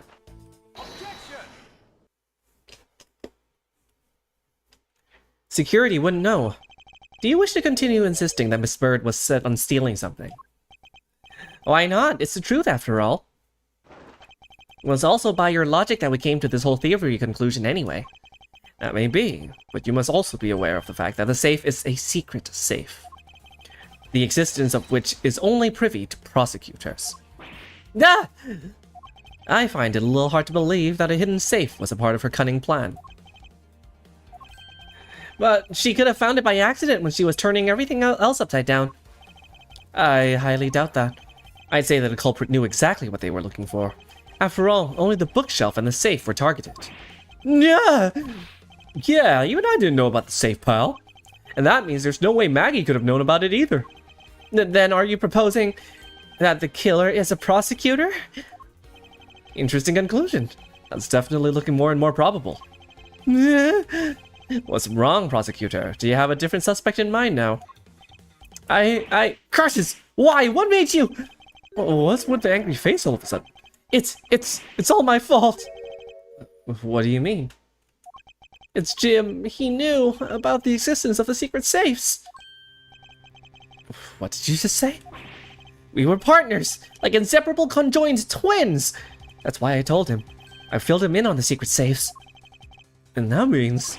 Yeah, I know. I had only just told him too. Obviously, it was wrong of me to tell him. I still can't quite believe it. But the thief who broke into your room was probably Jim. Wow. Way to throw Jim under the bus when it's immediately suspicious that a prosecutor has killed Jim. Wow. Wow. That pivot is so unreal. I'm purposely trying to paint him as a bad actor and just being like cheerful at all times because that's what it seems like, but wow. Partner my ass. Now he's claiming that the victim was a thief. And you were simply trying to stop him, weren't you? Miss Maggie Bird? Excuse me? I mean, you are a security guard, right? That's your job. But killing is going a bit too far, even in your risky profession. Well, what the? You're still accusing Maggie of the murder! Yes and no. I mean, she had stumbled upon Jim, who had probably drawn his gun. I get it. It was self-defense, wasn't it? No! I couldn't. I would never do something like that. Not even as a security guard, sir. Plus, even if he was a thief, he wouldn't have a key to his office. Which is precisely why he had to steal it, wouldn't you say? It was Jim who stole the master key.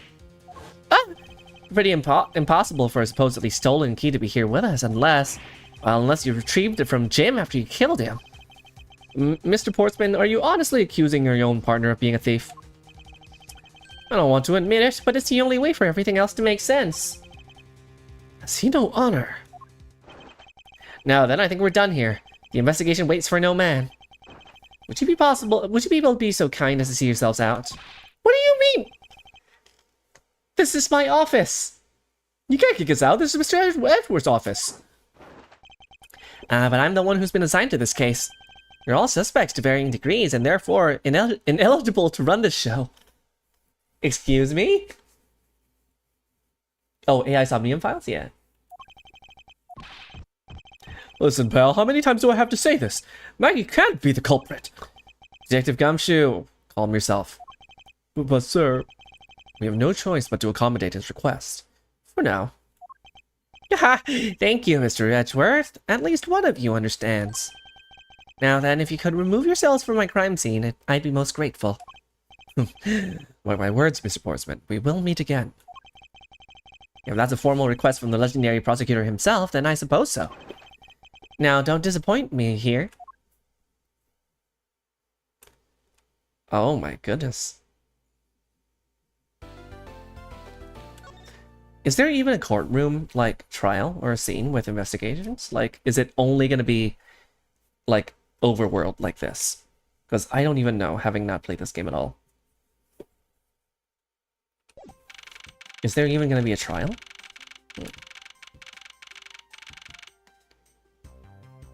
That's so close to my birthday. Okay. What's with that prosecutor? I can't believe how rude he was. It was unbelievable. Please maintain your professionalism, detective. I'm gonna find some real solid evidence proving Maggie's innocence. Oh, that's Gumshoe. I'll find every solid evidence proving Maggie's innocence. You'll see, sir. But we've been kicked out of the crime scene, sir. True. So then what now? Looks like my life's fallen into yet another gigantic ditch. Do not despair, Miss Bird. We can overcome this as well. There are many other places and things we should be looking into anyway. Really, sir? For example, this hallway. The linchpin of his argument against Miss Bird is related to the master key. In that case, this hallway is the perfect place to look for more information regarding the mystery surrounding my door. Basketball! Bouncy ball, bouncy ball.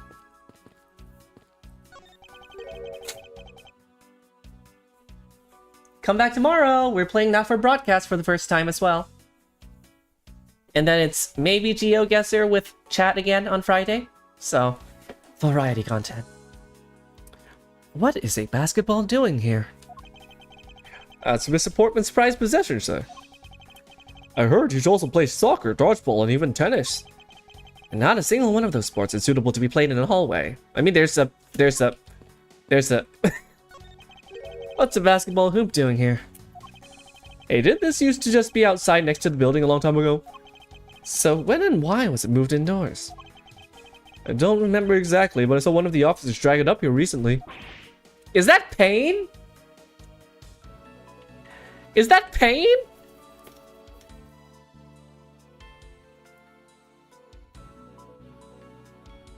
Is that Gaspin Pain? Which Pain is that? Oh my goodness! Drag it? I heard that it wouldn't fit in the elevator, so the poor guy had to bring it himself. All the way up to the 12th floor.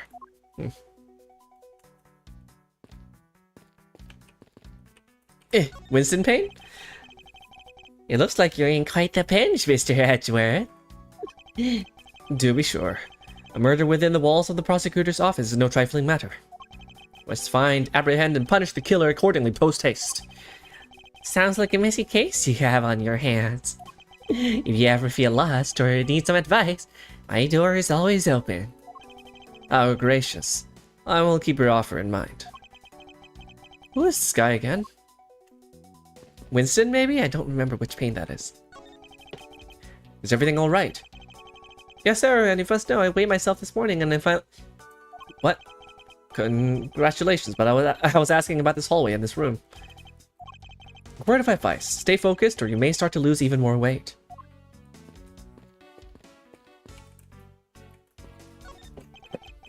This office. 1203. Hey Maggie, whose room is this again? It's Mr. Portsmouth, sir. So he's my new neighbor, I see. I suppose he moved in while I was away overseas.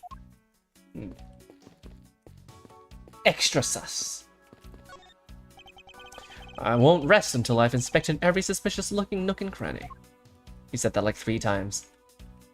Did we have a lockpicking lawyer enter the room? It was him! The lockpicking lawyer!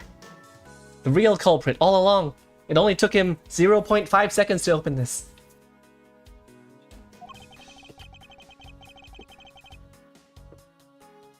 And according to the guard, no signs that the lock was picked either, sir.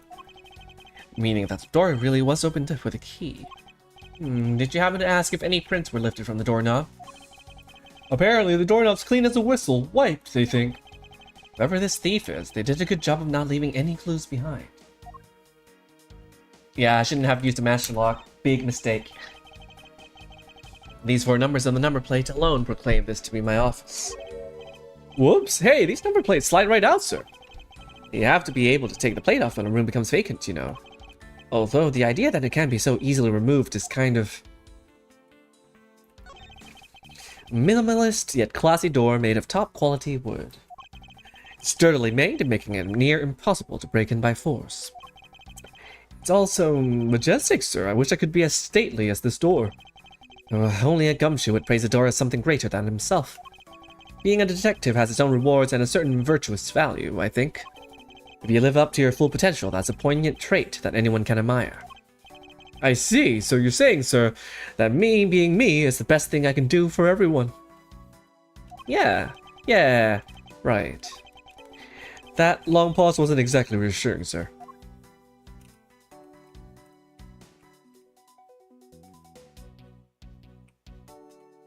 Just gonna do the Ace Attorney scan. Okay, that's all of it. Let me in. Oh, it's the file. It's... Oh, isn't that the missing Zero Series file, sir? No doubt about it. The bloody letters mark it as clear as day. There seems to be a few pages missing. Our thief took only what was necessary and left the rest behind. So what are these Zero files so about, sir? I guess they've got something worth stealing in them, huh? Not particularly. It's just a collection of court case files. However, cases within these files are not mine. Huh? They belong to the High Prosecutor that used to occupy my current office. I have my reasons, but let's just say I was charged with keeping them as they were. And that means the thief must have also wanted the file for a specific reason, right? It would seem so. Only the pages related to that case from 10 years ago are missing. I wonder why anyone would care about such an old case. Well-crafted, high-quality sofa for visitors. The stitching is excellent. Talk about a luxury waiting area. These babies are also great for napping, you know. You would sleep even out here, detective, in a hallway. Whenever I do, I always wind up dreaming about giving testimony up on the stand. But it always ends the same way. Me getting trounced by a lawyer, isn't that awful? Maybe I should give it a try sometime. To envision myself winning, naturally.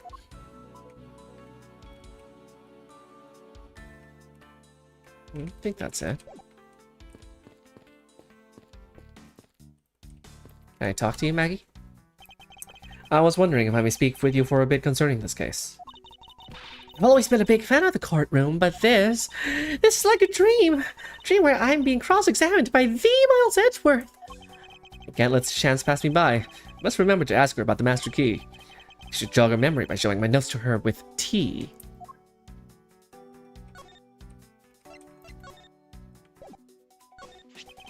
So when did you discover that master key was missing? By the time I realized it, I would think I was around 1 a.m., sir. And I noticed it was at the back around. I noticed it was back around 2:30 a.m. It was just sitting there on the ledge where the security room's reception window is. But I'm sure that between those 2 times it was not just gone, but stolen, sir. Why is it such an important key to stored? Why is such an important key stored in such an insecure place? Showing your nuts. It's not like that, sir. We always keep the key further inside the room, away from the window. Always, you say, except for this time, correct? Well, I admit that was a bit careless, but I had my reasons. I left it out because I was sorting it at the time. It was after I had used it that I felt it sitting out on the ledge. I left it sitting out on the ledge to use the master key. So she did use it at some point. Can I present this to you? Okay.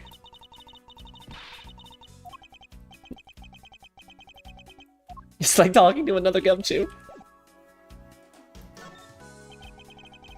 Have you ever met the victim before? Well, I've seen her a couple of times before when I had to go to Mr. Portsman's office. Mr. Faith was always playing basketball with Mr. Portsman, sir. That sounds like fun. Just once. I have loved to play with them. It sounds fun, but the only person ever taking a shot was Mr. Portsman. All Mr. Faith ever did was pass him the ball, sir. On second thought, I don't think I'd fit in all that well with them. What did you mean by you used the master key? Oh, I had to use it to open the door for this prosecutor who had forgotten his key. Oh? Wait.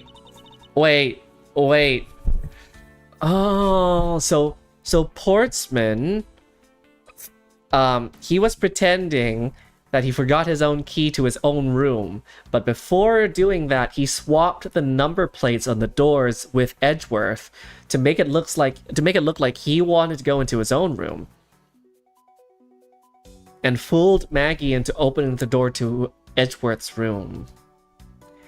Because they made a note to mention how easy it is to slide those numbers out of the plate on the door. So it has to be... I'm on to you, Portsman. What is it? That's right, I just remembered. The prosecutor who forgot his key was Mr. Portsman, sir. What? Please tell me more, Mrs. Bird. Quickly. It was around 12 a.m.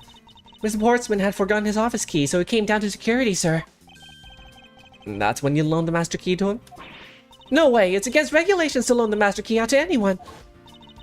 I walked with Mr. Portsman to his office and opened the door for him personally, sir. I see. And then, what happened after that? Well, he called for me to come close up his office as he was leaving to go home.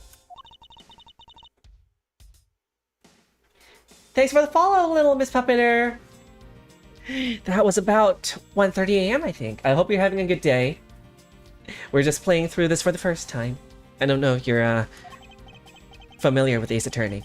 So, in summary, for the sake of one forgetful prosecutor, you used the master key twice tonight. I'm on to you. Talk about suspicious.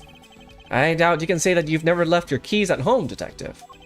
I think this calls for a thorough examination of Mr. Portsman's door. Miss Maggie Bird, correct? I take it that you are an acquaintance of the detective.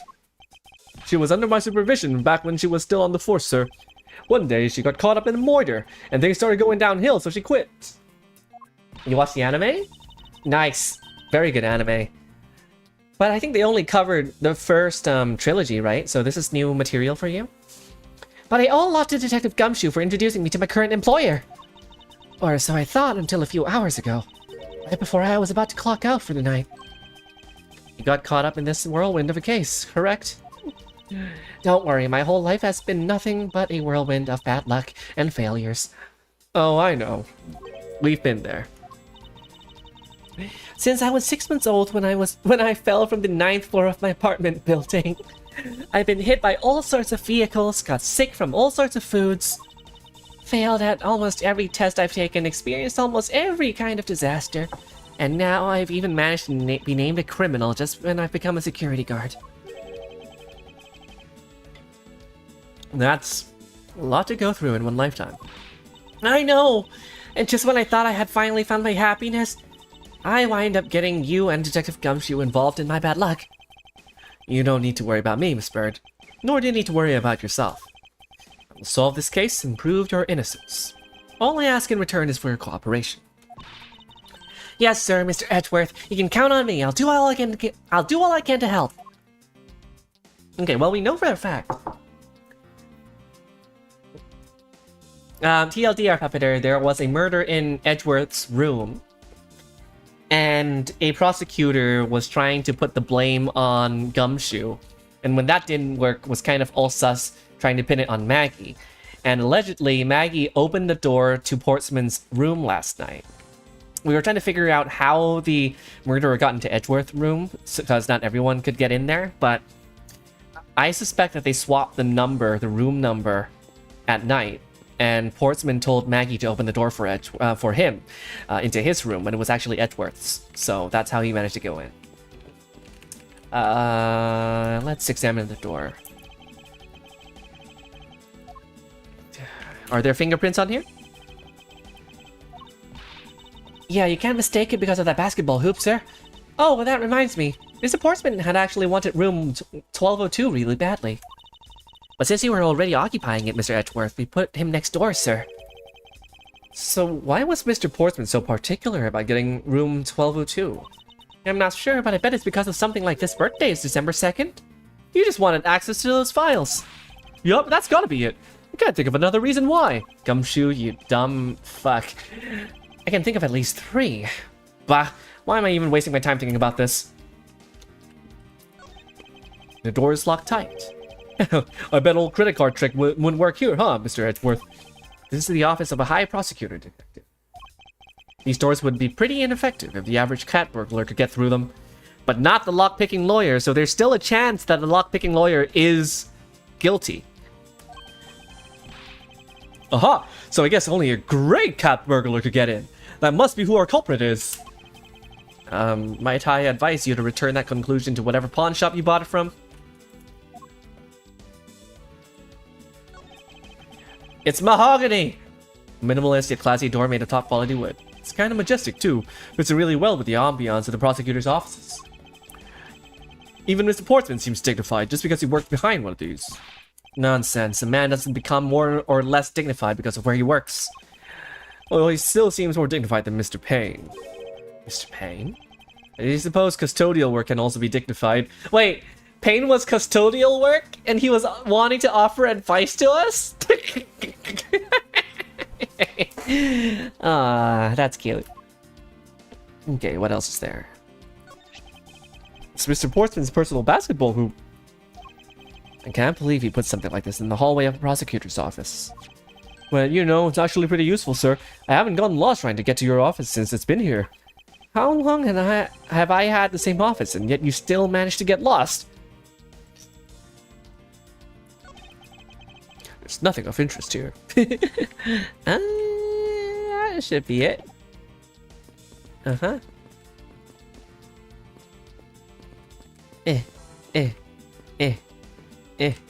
Was there more? Apparently there's more on the couch. I guess it's just down here. I bet the thieves not under here. Guess there isn't enough space for anyone to hide under here anyway. I mean, if anyone could contort themselves to fit, I'd be really impressed.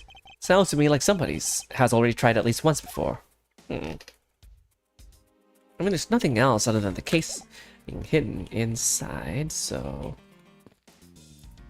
Gumshoe, talk to me. Gumshoe, talk to me. No. Maybe we can piece together...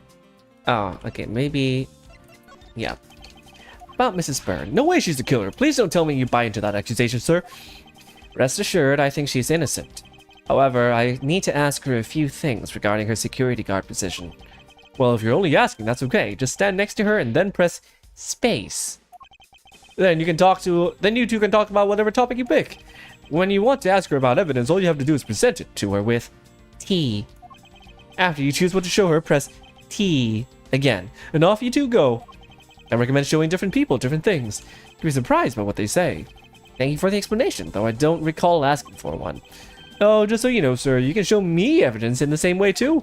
I do believe it's time to get down to business and ask some questions of Miss Bird. Yord again. I was wondering about the investigation. Oh, I've been waiting for this. Let a real seasoned pro tell you how it's done. A real seasoned pro of instant noodle cuisine, perhaps. You know that you can always check out the really important spots in more detail, right? Yes. And if the area is too big, you can always use up, down, right, left to take a closer look around. Oh, but don't worry, sir. The up, down, right, left command will always show up when you need it. I knew that as well. And when you think there's a contradiction or something unusual, try deduction. First, you line up your cursor with a suspicious-looking area, then press T and choose your poison, evidence. When you settle on a piece, you've got to present it with T again. I'm pretty sure I knew that as well, Detective. Well, if you can remember all that, then welcome to the world of pros. I dub you Ace Investigator, class dismissed. And all I wanted was an update about the investigation. Okay, now we gotta try presenting things. This guy knows a lot about things.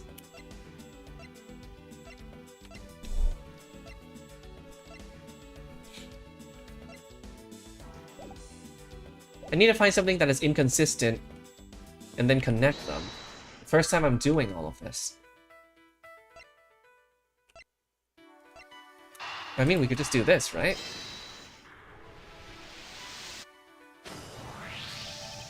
Miss Bird, I'm afraid there's a flaw in your story. What? No way, pal! I mean, sir, you said that you locked up Mr. Portman's office at around 1:30 a.m., correct? However, the master key had already been stolen at the time. Wow, nothing gets by you, Mr. Edgeworth. You saw the contradiction like a pro. I had totally forgotten all about that, but thanks to you, I remember it now. You're right. It was around that time when I realized the master key was missing. And? Well, I'm a security guard, sir. I couldn't just admit to losing the master key, could I? So I pretended to lock up his room, sir. You pretended? Yeah, I used my house key and made it look like I was locking up, sir. So in actuality, you never did relock the door then. Well, I thought that maybe I could go lock it after I found the key. Come to think of it, I guess the door still hasn't been locked up properly. Wait, so it's unlocked?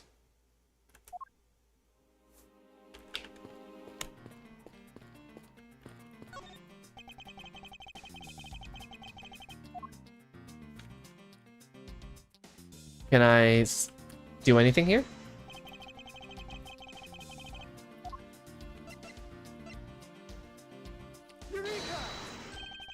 There's a contradiction here between reality and the evidence. Yeah, let's uncover that chastity cage. If what Miss Bird has said is true, then why is this door locked tight? Huh? You know, you're right. Miss Bird, are you sure you didn't relock this door? I'm certain of it, sir. And I don't think Mr. Portsman noticed it himself that I hadn't. Ayo. Hi, Dakuro. Which means what, sir? It either means that he actually does have the key to his office, or that the door Miss Bird opened wasn't this one at all, but a completely different one.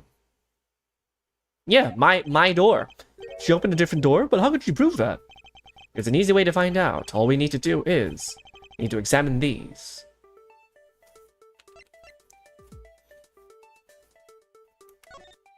The print on the number plate. They will tell us all we need to know. Unless, you know, he's also wearing gloves. Welcome to the stream. Everything really? Like what, sir? Like, well, for example, such as... What? Well, we know that for sure that Detective Gumshoe's dinner only consists of instant noodles. I mean, okay, but can't all of these also be wiped? Oop. I guess the prints... No?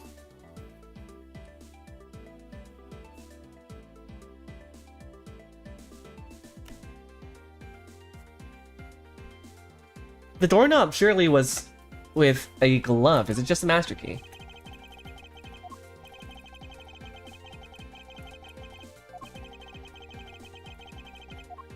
Oh, it is the doorknob.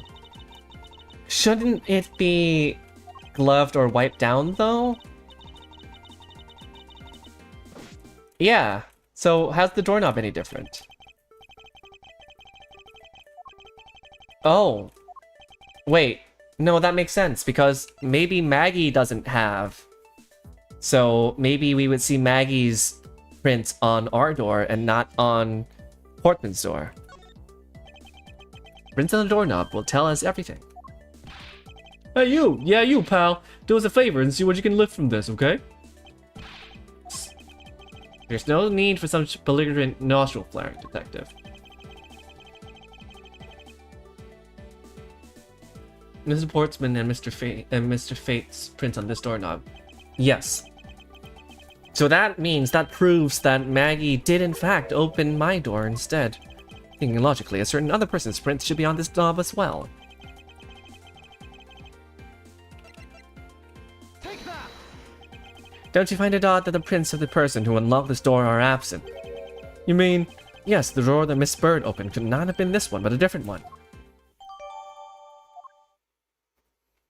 Yes. Oh. Oh, now you pan down, game? Basketball.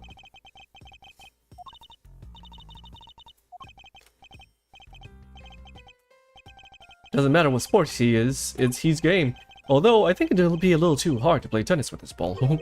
That isn't the point you should be focusing on, Detective. You're right, sir. I know what I should be focusing on. Bad, Mr. Portsman. Someone should teach him to clean his toys up after he's done playing. Yeah, tell him, Gumshoe. I think we've reached the end of this conversation. What is this? Looks like a scrap of paper. I'll get it, sir. Let's see. Oh, there's something written on it. I brought the 3 pieces of evidence by, just like we talked about on the phone, but it looks like you're out. Guess I'll catch up to you later. Says the victim.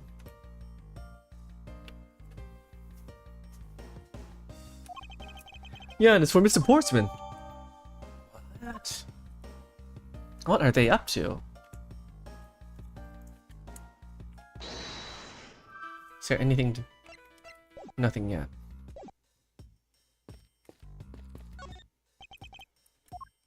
This has been moved. What's this? What are you looking at, sir? Oh, hey, how about a game? That's okay, Detective. I just found the position of this hoop to be a little off. Hey, you're right, sir. Guess it shifted when someone made a seriously sweet slam dunk. Positioning of the hoop is definitely unnatural. I better take note of this.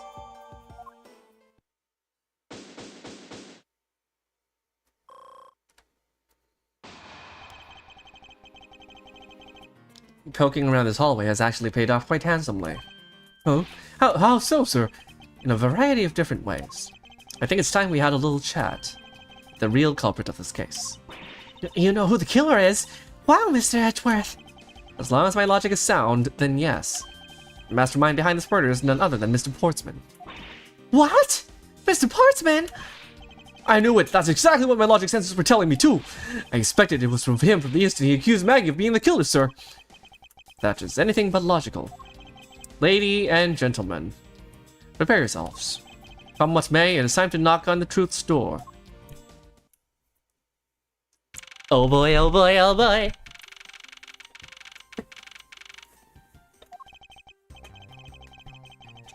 Finish processing the bloody letter, sir. All right, let me take a gander at it. Pass it here. Yeah. Okay, looking good. You there, take good care of this. Blah. Well, if it isn't Detective Gumshoe.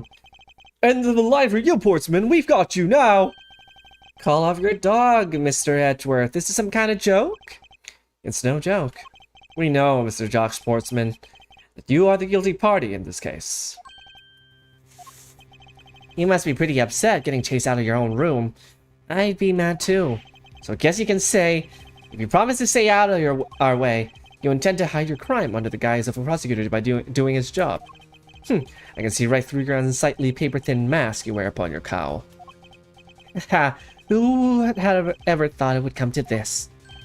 Actually, come to think of it, your mentor was Manfred von Karma, right? Arma reference. The legendary prosecutor who never lost a single case for 40 long years. But there was always this incessant chatter about forged evidence with that guy. Don't bring him up. Really teaches me that I've got to stay on the lookout for false accusations, you know? Are you done trying to play mind games with me because they won't work? The only thing you should be using that mouth of yours for now is explaining yourself. Jolene, hello! Welcome for the raid. Thank you very much. Welcome, welcome. We are playing Ace Attorney Investigations the first time. So, this is all new to me. Although that too will dig up your hole deeper. Either way, your game is up. Welcome, raid! Well, aren't we full of ourselves, even though you have yet to prove anything? Mr. Portsman, but I have no idea what sort of harebrained idea you have in mind, but with a Clussy? Unfortunately, not the one with the Clussy. No, there's no Clussy in this one. There's a lot of Edgeworth. If you like that handsome hulk of a man, this is your game. No, it's not the Clussy, but I guess we gotta play the one with the Clussy now, huh?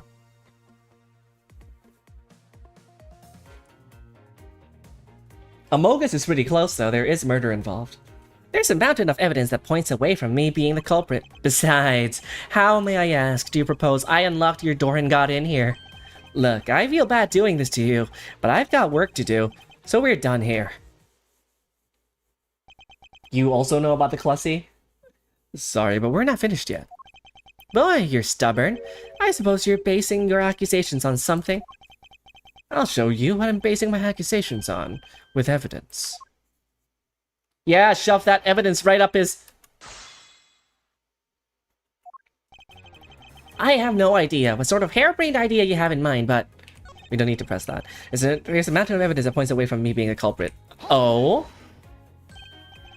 Oh, and what, pray tell? What kind of evidence are we talking about here? Jim was my partner, so you can't say I had a motive for killing him. And that's it? That's not even an anthill, let alone a mountain. But it's more than enough, wouldn't you agree? Might I recommend that you review what word evidence means? What the word evidence means? It doesn't change the fact that the evidence doesn't point to me as the killer.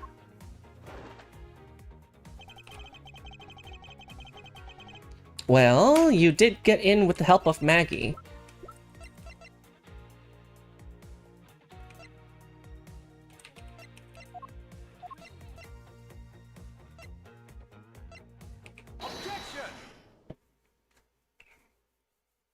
Head shake. I believe you were able to open my office door with the master key, no less. Wait, hold on for a sec. I never laid a finger on that key, as you already know. Precisely, you were able to open my door without lifting a single finger. Well, maybe you did, but only to direct. That's right, you use your finger to direct this person to open my door with the key. Ba-da-ba-bow, ba-da-ba-bow. You would ask Miss Bird to open your own office door for you, yes? Yeah, I kind of forgot my key at home. That was a bit too often for my taste, you know. Kaji! Hello, welcome for the raid as well. I hope your game has been fun. I hope your roguelite runs have not been too punishing. Thank you for the follow, Volt Fox Meadow. Meow meow raid. But the room you had Miss Bird opened at the time was not your own, was it? What? You have quite the imagination. But why don't we ask the girl herself whose door she opened, shall we? I'm certain that was Mr. Portsman's door, sir.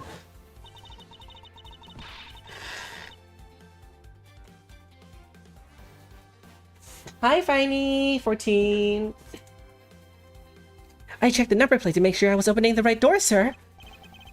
See, Miss Bird backs up my story. Yet, what if you hadn't misled her to fool her into thinking what you wanted? Ha! And how do you suppose I did that? By switching the number plates on her doors, for example. That's right, they do slide out pretty easily. Furthermore, you then used one other thing to give a very strong impression. that the door she was opening was yours and not, in fact, mine. The fucking basketball hoop. You moved it. Second stream has been pretty good. I haven't been paying attention to the numbers, just been reading everything out, just like a lot of other Ace Attorney games, so it is a bit hard on the throat. Don't take that out of context, please. But it was pretty rough on my throat. I got water, I'm fine. What? The basketball hoop, sir? It's quite a peculiar fixture in any hallway, let alone a hallway in this building, which is why it left an unusually strong impression on you. An object perfectly suited to sit just outside the office of a peculiar prosecutor. What? That's very true, sir, because there was a basketball hoop sitting there. I thought the door I was opening had to be Mr. Portsman's. There's signs that the hoop has been moved. To sit in front of my office, to be sure. I see. That's how you throw suspicion on people. Thanks for the tip. But I think your conjecture is a little off the racetrack. Uh-oh. Uh-oh. Now you're just spouting nonsense. I had the girl open my office door. After that, I was in my room the entire time. You don't have a single reason to suspect me. So he intends to claim his innocence to the end, does he? I'm as pure and as innocent as my jacket. And Miss Bird is as dirty and guilty as the jacket she wears. My jacket's not dirty, I'll have you know. I just washed it yesterday. Please calm down, for I intend to show who is the one truly covered in slime here. Pretty ass rebuttal, I would say. I had the girl open my office door. That's not true, but... using the master key, of course. Sure, you have a problem with that? That is what the master key is for, right? Perhaps we should place it in an elaborate labyrinth of some sort for people like you. No, we go back here. That door was not opened.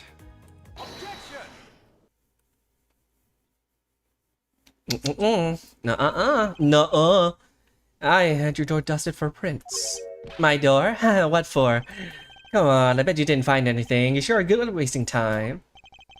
You're right, I didn't find anything. And definitely not Miss Bird's fingerprints. Her prints? What did they have to do with anything? Let's put it this way. If she really was the one who opened your door, then her prints should naturally be on the doorknob she touched. Happy lurking, Kaji! I'm sure it was a long night for you two.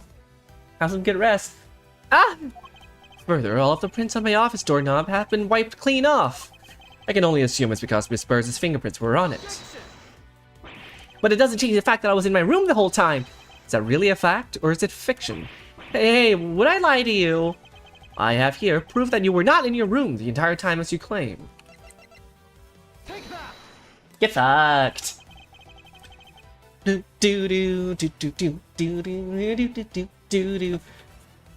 This, oh god, this is the one that plays in the updated autopsy report shitpost. This is a note that the victim left for you, Mr. Portsman. A note? It's left under your door, or did you not notice? And right here it says, but you're out. You were not in your room when the victim came to call on you. So then, where were you and what were you doing? Ah! Don't you think it's time you gave up on your little charade? We know you stole into my office with the intent of stealing something from me.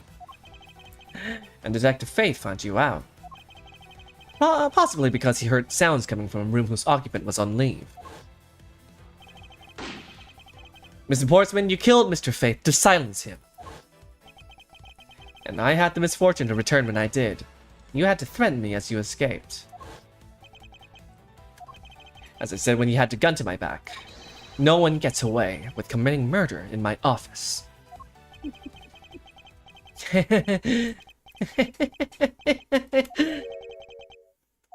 Edgeworth knows it's coming.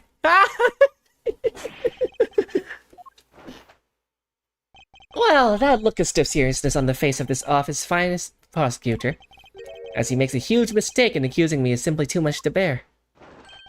There's just nothing else like it in the world. What? Mr. Edgeworth just explained it all, and he even backed it up. You're the murderer. Stop trying to be slippery and just admit to the crime already. There is an inconsistency still. There are still 2 gunshots. There's still 2 gunshots. So maybe he's now just trying to say, yeah, sure, I might have threatened Edgeworth and shot the poster with my jacket on it, but I didn't kill Jim. And as I said earlier, it's also circumstantial, so full of conjecture. You say you checked my doorknob for prints? Well, I can readily confess that I wiped that knob down well. I'm a little obsessive-compulsive, you see. I didn't want to touch a doorknob that you had touched, which is why I wiped the doorknob down as soon as I could after you opened the door. After that, it made perfect sense that only Jim's and my own prints would be on there. Uh-oh. You made that up just now, didn't you? Furthermore, as for the note Jim left for me, do you know exactly when that was? For all we know, he could have left it before I arrived at the office. Like early morning, for example. That's true. Are you saying that you failed to notice a note in your doorway? Hey, even geniuses fail at times. I was probably too preoccupied by work-related matters, although that's no excuse. No, that's just a flat-out lie. There's no way you didn't notice a note that size. But you can't prove that, can you? Say something, Mr. Edgeworth. Back me up here, sir. Portsman does make a good point. I can't prove that he didn't simply overlook it. Besides, I have an airtight alibi.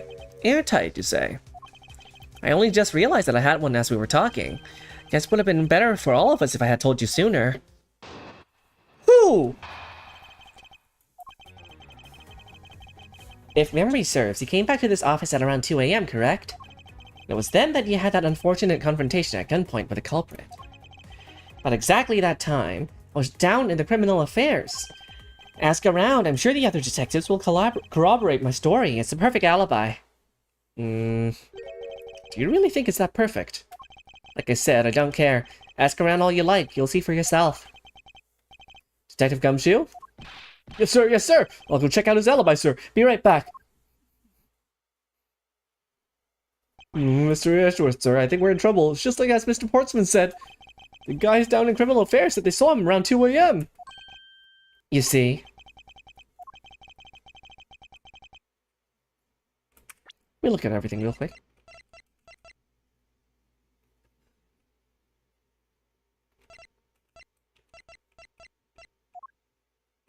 The body was found around 2:05. He could have already murdered someone and then just walked down there, right? Like, the body was found at that time by Edgeworth.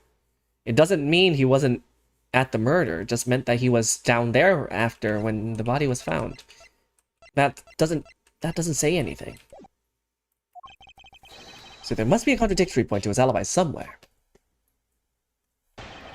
Now we just gotta prove him wrong again. That's right, but you are correct. It was around 2 a.m. Are you sure? It's really important to me that you're spot on with the time. I remember checking my watch then, and make no mistake, it was 2. Ooh, giving testimony like a pro. Okay, so you came back to your office at 2, and it was then that you had that unfortunate confrontation at gunpoint with the culprit.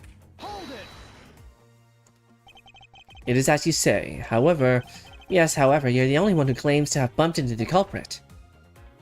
So tell me, did you see the person's face? Was it me who you saw?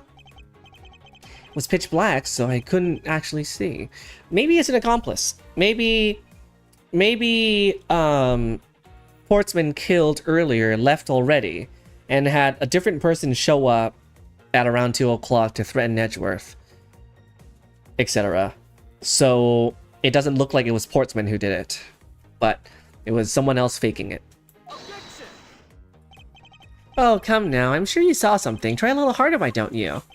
I'm beginning to feel like I'm the one being interrogated here. Oh, well, it doesn't matter if you remember or not. It only matters that you ran into the culprit.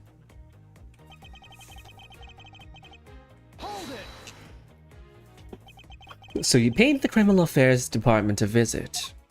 Yep, right after I left the prosecutor's building. I started heading straight for the precinct. Ask around, I'm sure the other detectives will corroborate my story. Well, we did go and ask around to confirm your testimony. And it was just as I said, right? Yes, sir. A number of detectives said that they saw you at around that time. See, I have the perfect alibi. That's the ace I had up my sleeve. Impossible, he actually does have the perfect alibi. What's wrong? I had a sudden look on your face. Can't you say anything back, Mr. Edgeworth? Yeah, I think we've reached the end of the line and it's time to get off this crazy train. You there! You there! Please escort the young lady out. I have to present the badge. At some point I have to. Detective Gumshoe! Is there nothing I can do? There must be a way to turn the situation around. If only I had a clue. Did I miss something that can help me cast doubt on his alibi? Yeah, it couldn't have been. Need to calmly think this through one more time. With logic. Let's go! Butthole as evidence? Nah, that's later.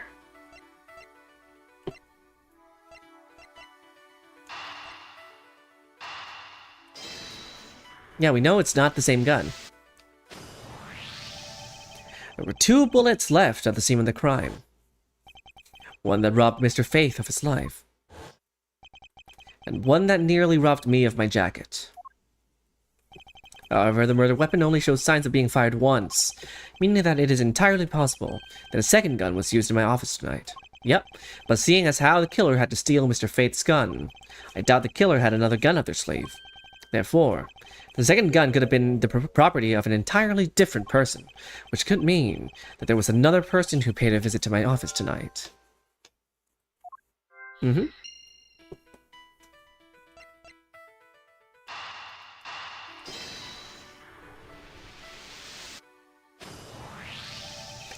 Supposing there was yet another visitor tonight, that would also resolve the issue of why my shelves were upended twice. We know that the shelves were disturbed once before and once after the murder, and so it shouldn't be much of a stretch to think that it was the work of 2 different people. Once by the person who stole the victim's gun and then killed him with it, and once again after the murder by our second culprit, was the owner of the second gun. If we suppose that the second culprit's gun was the one that pointed at my back... Ha! Objection, Mr. Portsman! It seems that I need to amend my assumptions regarding this case. Great, so you finally come to your senses. Mr. Edgeworth! Sir, what are you saying? This has been a big misunderstanding on my part from the start. I had assumed that the person I ran into was the killer, but that may not be the case. What do you mean? The person I ran into was just your average thief. A thief? But, sir, doesn't that cause some sort of contradiction in the facts? Not at all. It simply means that the killer was someone else. And that means that in actuality, 2 culprits stole into my office tonight. What do you mean 2? It explains why my shelves were disturbed twice and how there were 2 guns. Mr. Portsman tricked Miss Bird and gained entry to my office. Now you're just leading the argument. You still don't have any actual proof, you know. If you could please go along with my hypothetical scenario for now, Mr. Portsman. In the end, if you really are innocent, you should have nothing to worry about. Now then, returning to my scenario, Mr. Portsman was out to steal something from me, which is why he checked my secret safe and ransacked my shelves. This is the first time. So then, this would be when the files were put back in the wrong order, right? Correct. And then, when he was about to look somewhere else, who should walk in but his own partner, Mr. Faith? But why did Mr. Faith come into your room, sir? He probably had business with Mr. Portsman, which is why he was in the area. But that's when he noticed sounds coming from my office, which would be my guess. Oh, because you were supposed to be away, right? And he must have thought it was odd, so he came into this office to check it out. Correct, and as a detective, that was the right thing to do. But when he came in, he found his own partner standing there. Because it was Mr. Portsman, Mr. Faith probably let his guard down. But Mr. Portsman was not so merciful as to let him leave alive. He waited for a chance, stole Mr. Faith's gun from him, and then... he killed him. He silenced Mr. Faith for catching him in the act of stealing. Yeah.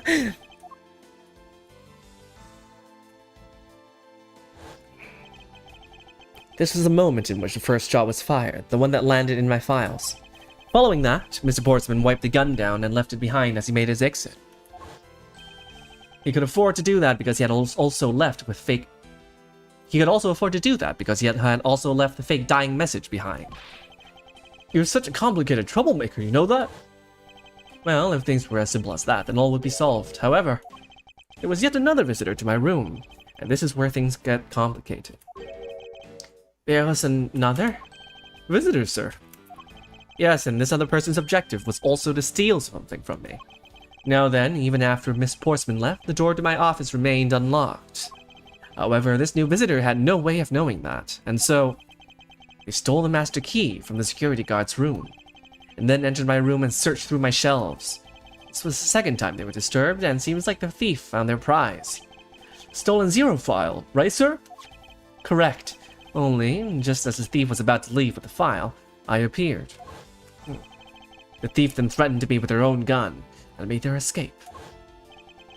The second bullet was fired during that brief encounter. So the shelves getting messed up twice, and the two bullets. It was all because two different people were doing those things at two different times. Precisely. So now do you see, Mr. Portsman? The person I met with was just a thief, and was not, in fact, Mr. Faith's killer. Your alibi for the time frame in which I ran into the other person is now irrelevant. Because we now know that the murder took place during the first culprit's visit. Oh.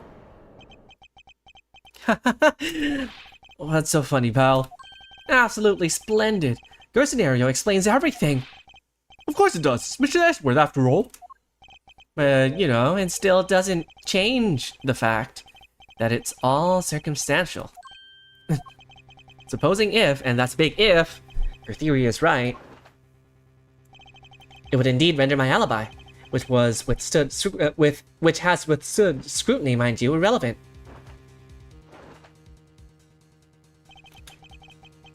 But there's still one defining point of your argument for which you have no evidence. Your supposition that I was the first visitor. Mr. Edgeworth, you can't let him get away with that, sir. But he has a point. I have absolutely no proof at all at this point. Don't say that, sir.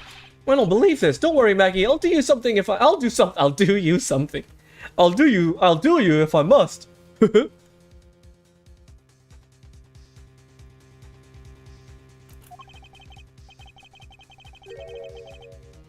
You know something? I find your attitude to be somewhat peculiar, Mr. Edgeworth. If the person you met really was just a plain old thief, then why is that person not your main suspect? That is, if your theory is correct.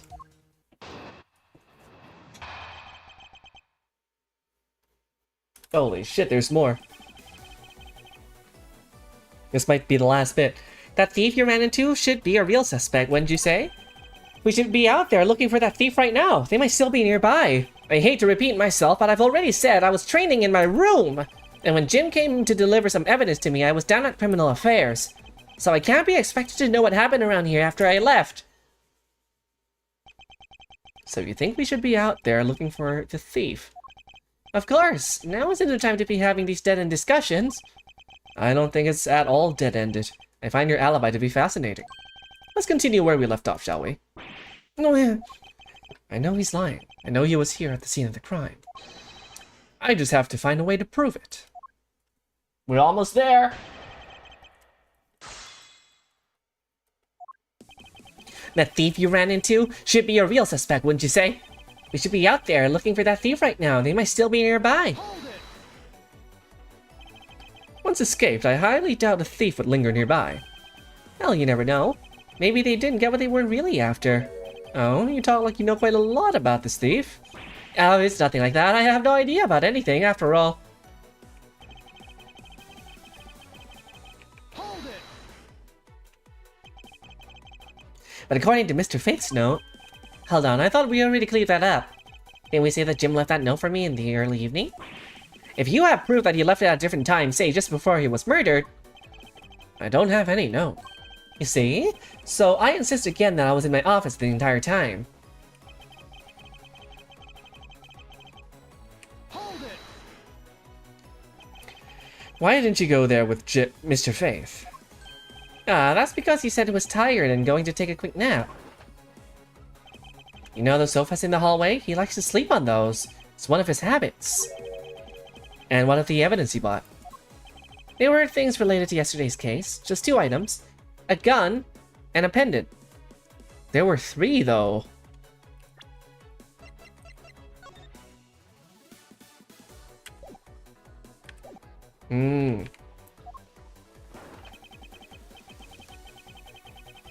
Yep.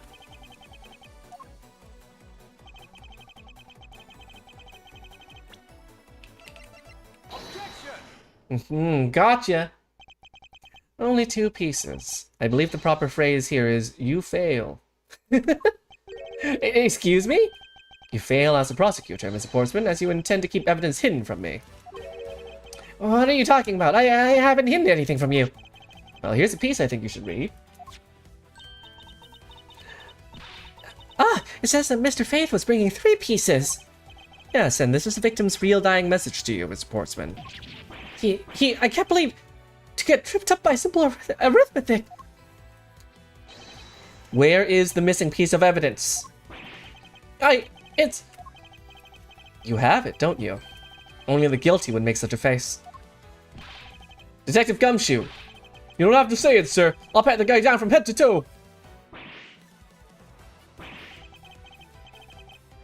What? Don't come any closer! I'm warning you! This is all part of the investigation, pal, so don't even think about stopping me. Fuck yeah, Gumshoe, do your thing. He barely gets to do anything in the main game. You're gonna pat someone down. No! Hey, what's this? You had this on him, sir. Despite what you said, it would appear that you do have something to hide. Why would he be hiding something like that? There's only one reason why anyone would be hide evidence of this caliber. Because it would unequivocally point to that person himself as the real killer. Let's examine this videotape in a little more detail. For the section of the tape that will drive the last nail into his coffin. KG8. KG8 incident. That's a police case number, sir. Does that mean this video is evidence from that case? Interesting. However, what's recorded on this isn't what's important right now. Let's give the casing a thorough once-over.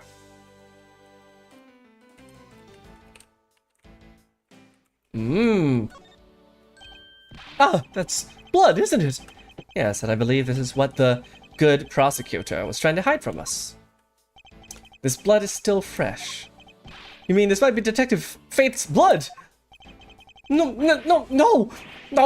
You've got it all wrong! No amount of denial can save you.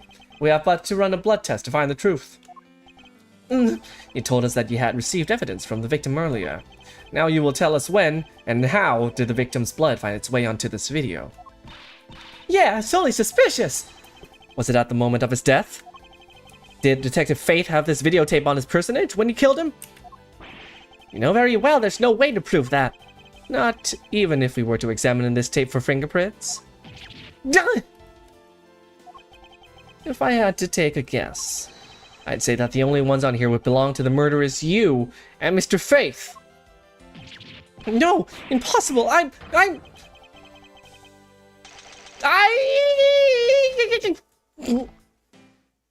He ate the fucking...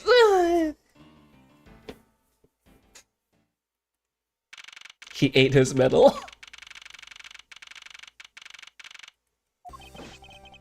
Mr. Portsman has been placed under arrest for the murder of Detective Buddy Faith, sir. Very good. And the results we got back from the lab techs on the tape turned out to be real solid, sir. The blood work came back and it was definitely Mr. Faith's blood on there. And as a bonus, they were also able to lift a few of Mr. Faith's fingerprints as well. Thank you very much, Mr. Edgeworth. I still can't believe I got to see your cool deduction skills from outside the courtroom. I'm impressed beyond words, sir. It was nothing. I'm just sorry you got caught up in a murder in my office. Please, accept my apologies. Oh, it was nothing, really, compared to what I've been through. I mean... I consider myself lucky that was only a burglary and a murder this time. You were lucky that was only a murder?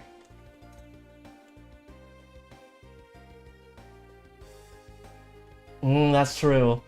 Waiting gold medals to prove it's real gold and it's not. But it had been a holdup or a hostage. If it had been a holdup or a hostage situation, I'd have thrown my hands up in the air. I think I'm finally rising up from a goddess of misfortune to just an unlucky person. Something tells me we should have hired a different person for security detail. Hey, but don't deprive Maggie of a job. Don't do that, Edgeworth. You know something, sir? That Mr. Portman really was one corrupt prosecutor. And why would you say he was corrupt? Well, I heard that there were a number of suspicious things related to his court cases. There's even rumors about how some of the evidence he used is forged, sir. Forged evidence, huh? And they say he even decided not to prosecute a few cases for some really vague reasons. Oh, that guy was a complete disgrace to the entire profession! We never did get around to asking what his reason was for breaking into my office. Yeah, whenever we got near that topic, he just clammed up. Although, we can be pretty certain that it was to steal something. This was just between you and me, sir, but there was a rumor that some sort of huge organization is involved behind the scenes. Oh. Oh, well.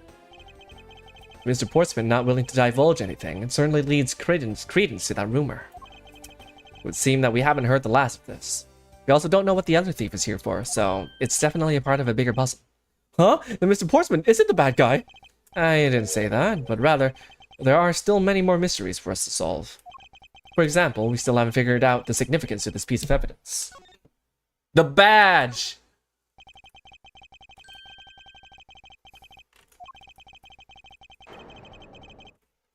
It comes from the authority vested in us as strict prosecutors of the law and executors of sentences, much like harsh winter frost and blazing summer days. To wear it is to identify oneself as a prosecutor, but I have no interest in doing so. Yep, that's it. That's the sus one. The evidence is this. Take that! The person who stole this file, the other villain of the night. Yeah, I wonder who this was and what happened to the stolen pages. I wonder, who in the world was it that held me up at gunpoint? Mr. Edgeworth, sir! Yes? I came across this while I was processing your office earlier, sir. This card. It's kind of like a fantasy symbol, almost like a pair of wings and a claw. And definitely some talons on the side. What is this, sir? Is that a bird or something on there? It's not just any bird. It is the mark of the raven, a three-legged raven. Even you should know what this is, detective. Oh, it's about that thing, isn't it? That great thief everyone's talking about. Oh, we got a calling card? We got a calling card? Persona 5. Or Mask to Mask round 2. Yes, it is the mark of the great thief, Yatagarasu. The phantom thief of hearts! Under the mark of a legendary bird, the Yatagarasu is noble to the end. A modern Robin Hood. Wow, that's closer to the Phantom Thieves as I thought, actually. Hi, Katie. Hi, Amber. Meow. Meow. Say meow to the mic. Meow. Oh, baby.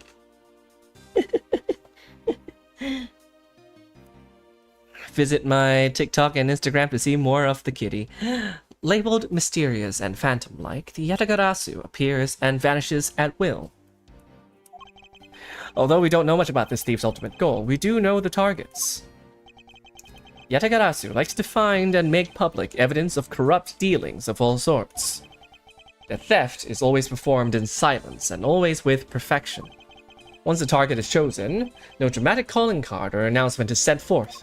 Instead, the chosen corporation is infiltrated without even the target noticing. Some days later, the evidence that was found is sent out to the mass media, along with a single card. Although it has been a while since the Yatagarasu's last appearance. Hey, Mr. Edgeworth, look, something's written on the back. What? Let me see. It is the location of where the thief put the stolen files. So the person who stole the contents of the file was the Yatagarasu. Yatagarasu, organization. Quite a few key words are popping up in this mystery. Wait, so you're saying you're only revealing this to me now?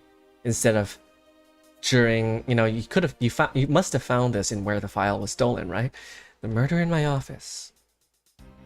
How convenient. The return of the great thief, Yatagarasu. Looking back, I can't say I didn't see these events coming. For they were heralded by the incidents that began to occur 2 days ago. Okay. Okay. Yeah, I like it when Ace Attorney, well, they always do this, but not with every case, you know, a part of a bigger picture. Sometimes in previous games, you would be playing a case, and then 2 cases later, you would have something happening that's related to the first case, but sometimes you have the stray case of absolutely nothing, except for filler. I'm looking at you, Turnabout Big Top. We don't talk about that one. But I think we will go as far as here, I suppose. I don't want to delve into episode 2 and not really know where to stop. But the next case being Turnabout Airlines is interesting. Don't think we've had a flight-based case yet in terms of, I guess, case thematics. We've had 2 that are related to the circus, basically. We have magic. We have all the spirit channeling. We haven't had a plane, I don't think. So that'll be nice to do.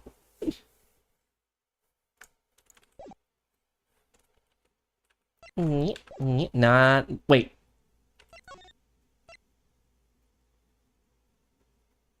That silhouette. Is it her? Is it her?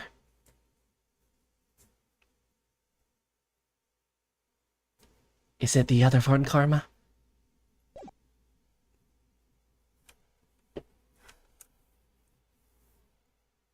It might be who I think it is.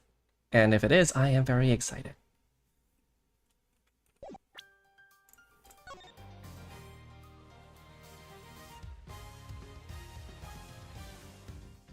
I didn't know you liked Franziska, Taito.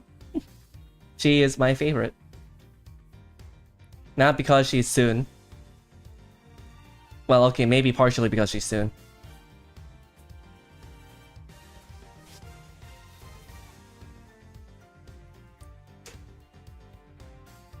What's the ship name of Maya and Fran?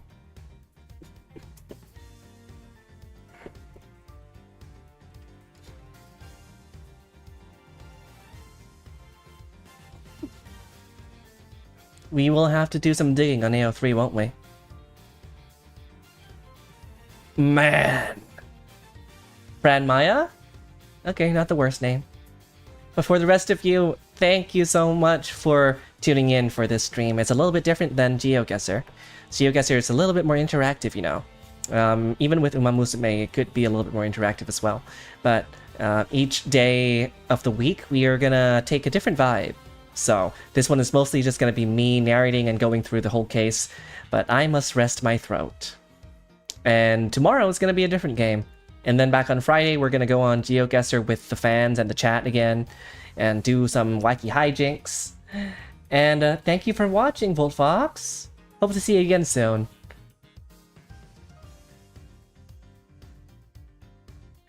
And let's find someone to raid in the meantime, eh? Let's see. Raid. Browser.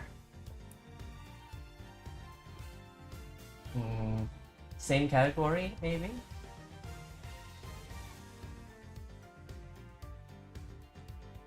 That's case 5, so I don't know if I want to do that, but we're basically deciding where to send the rest of you to once I go offline, so.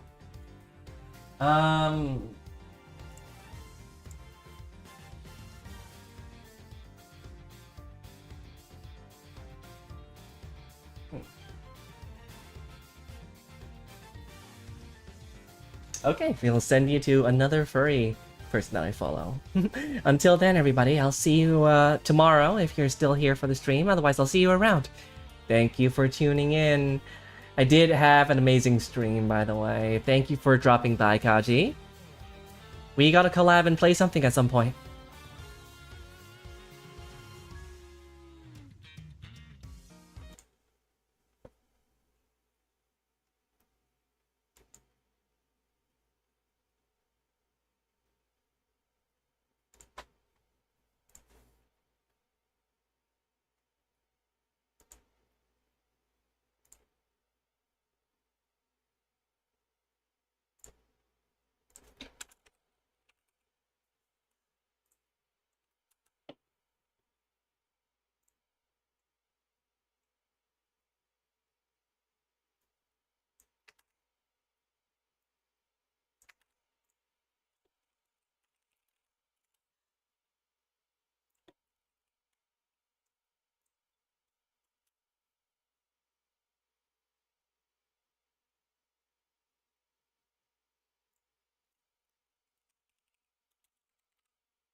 Thank you for the follow, Feeny.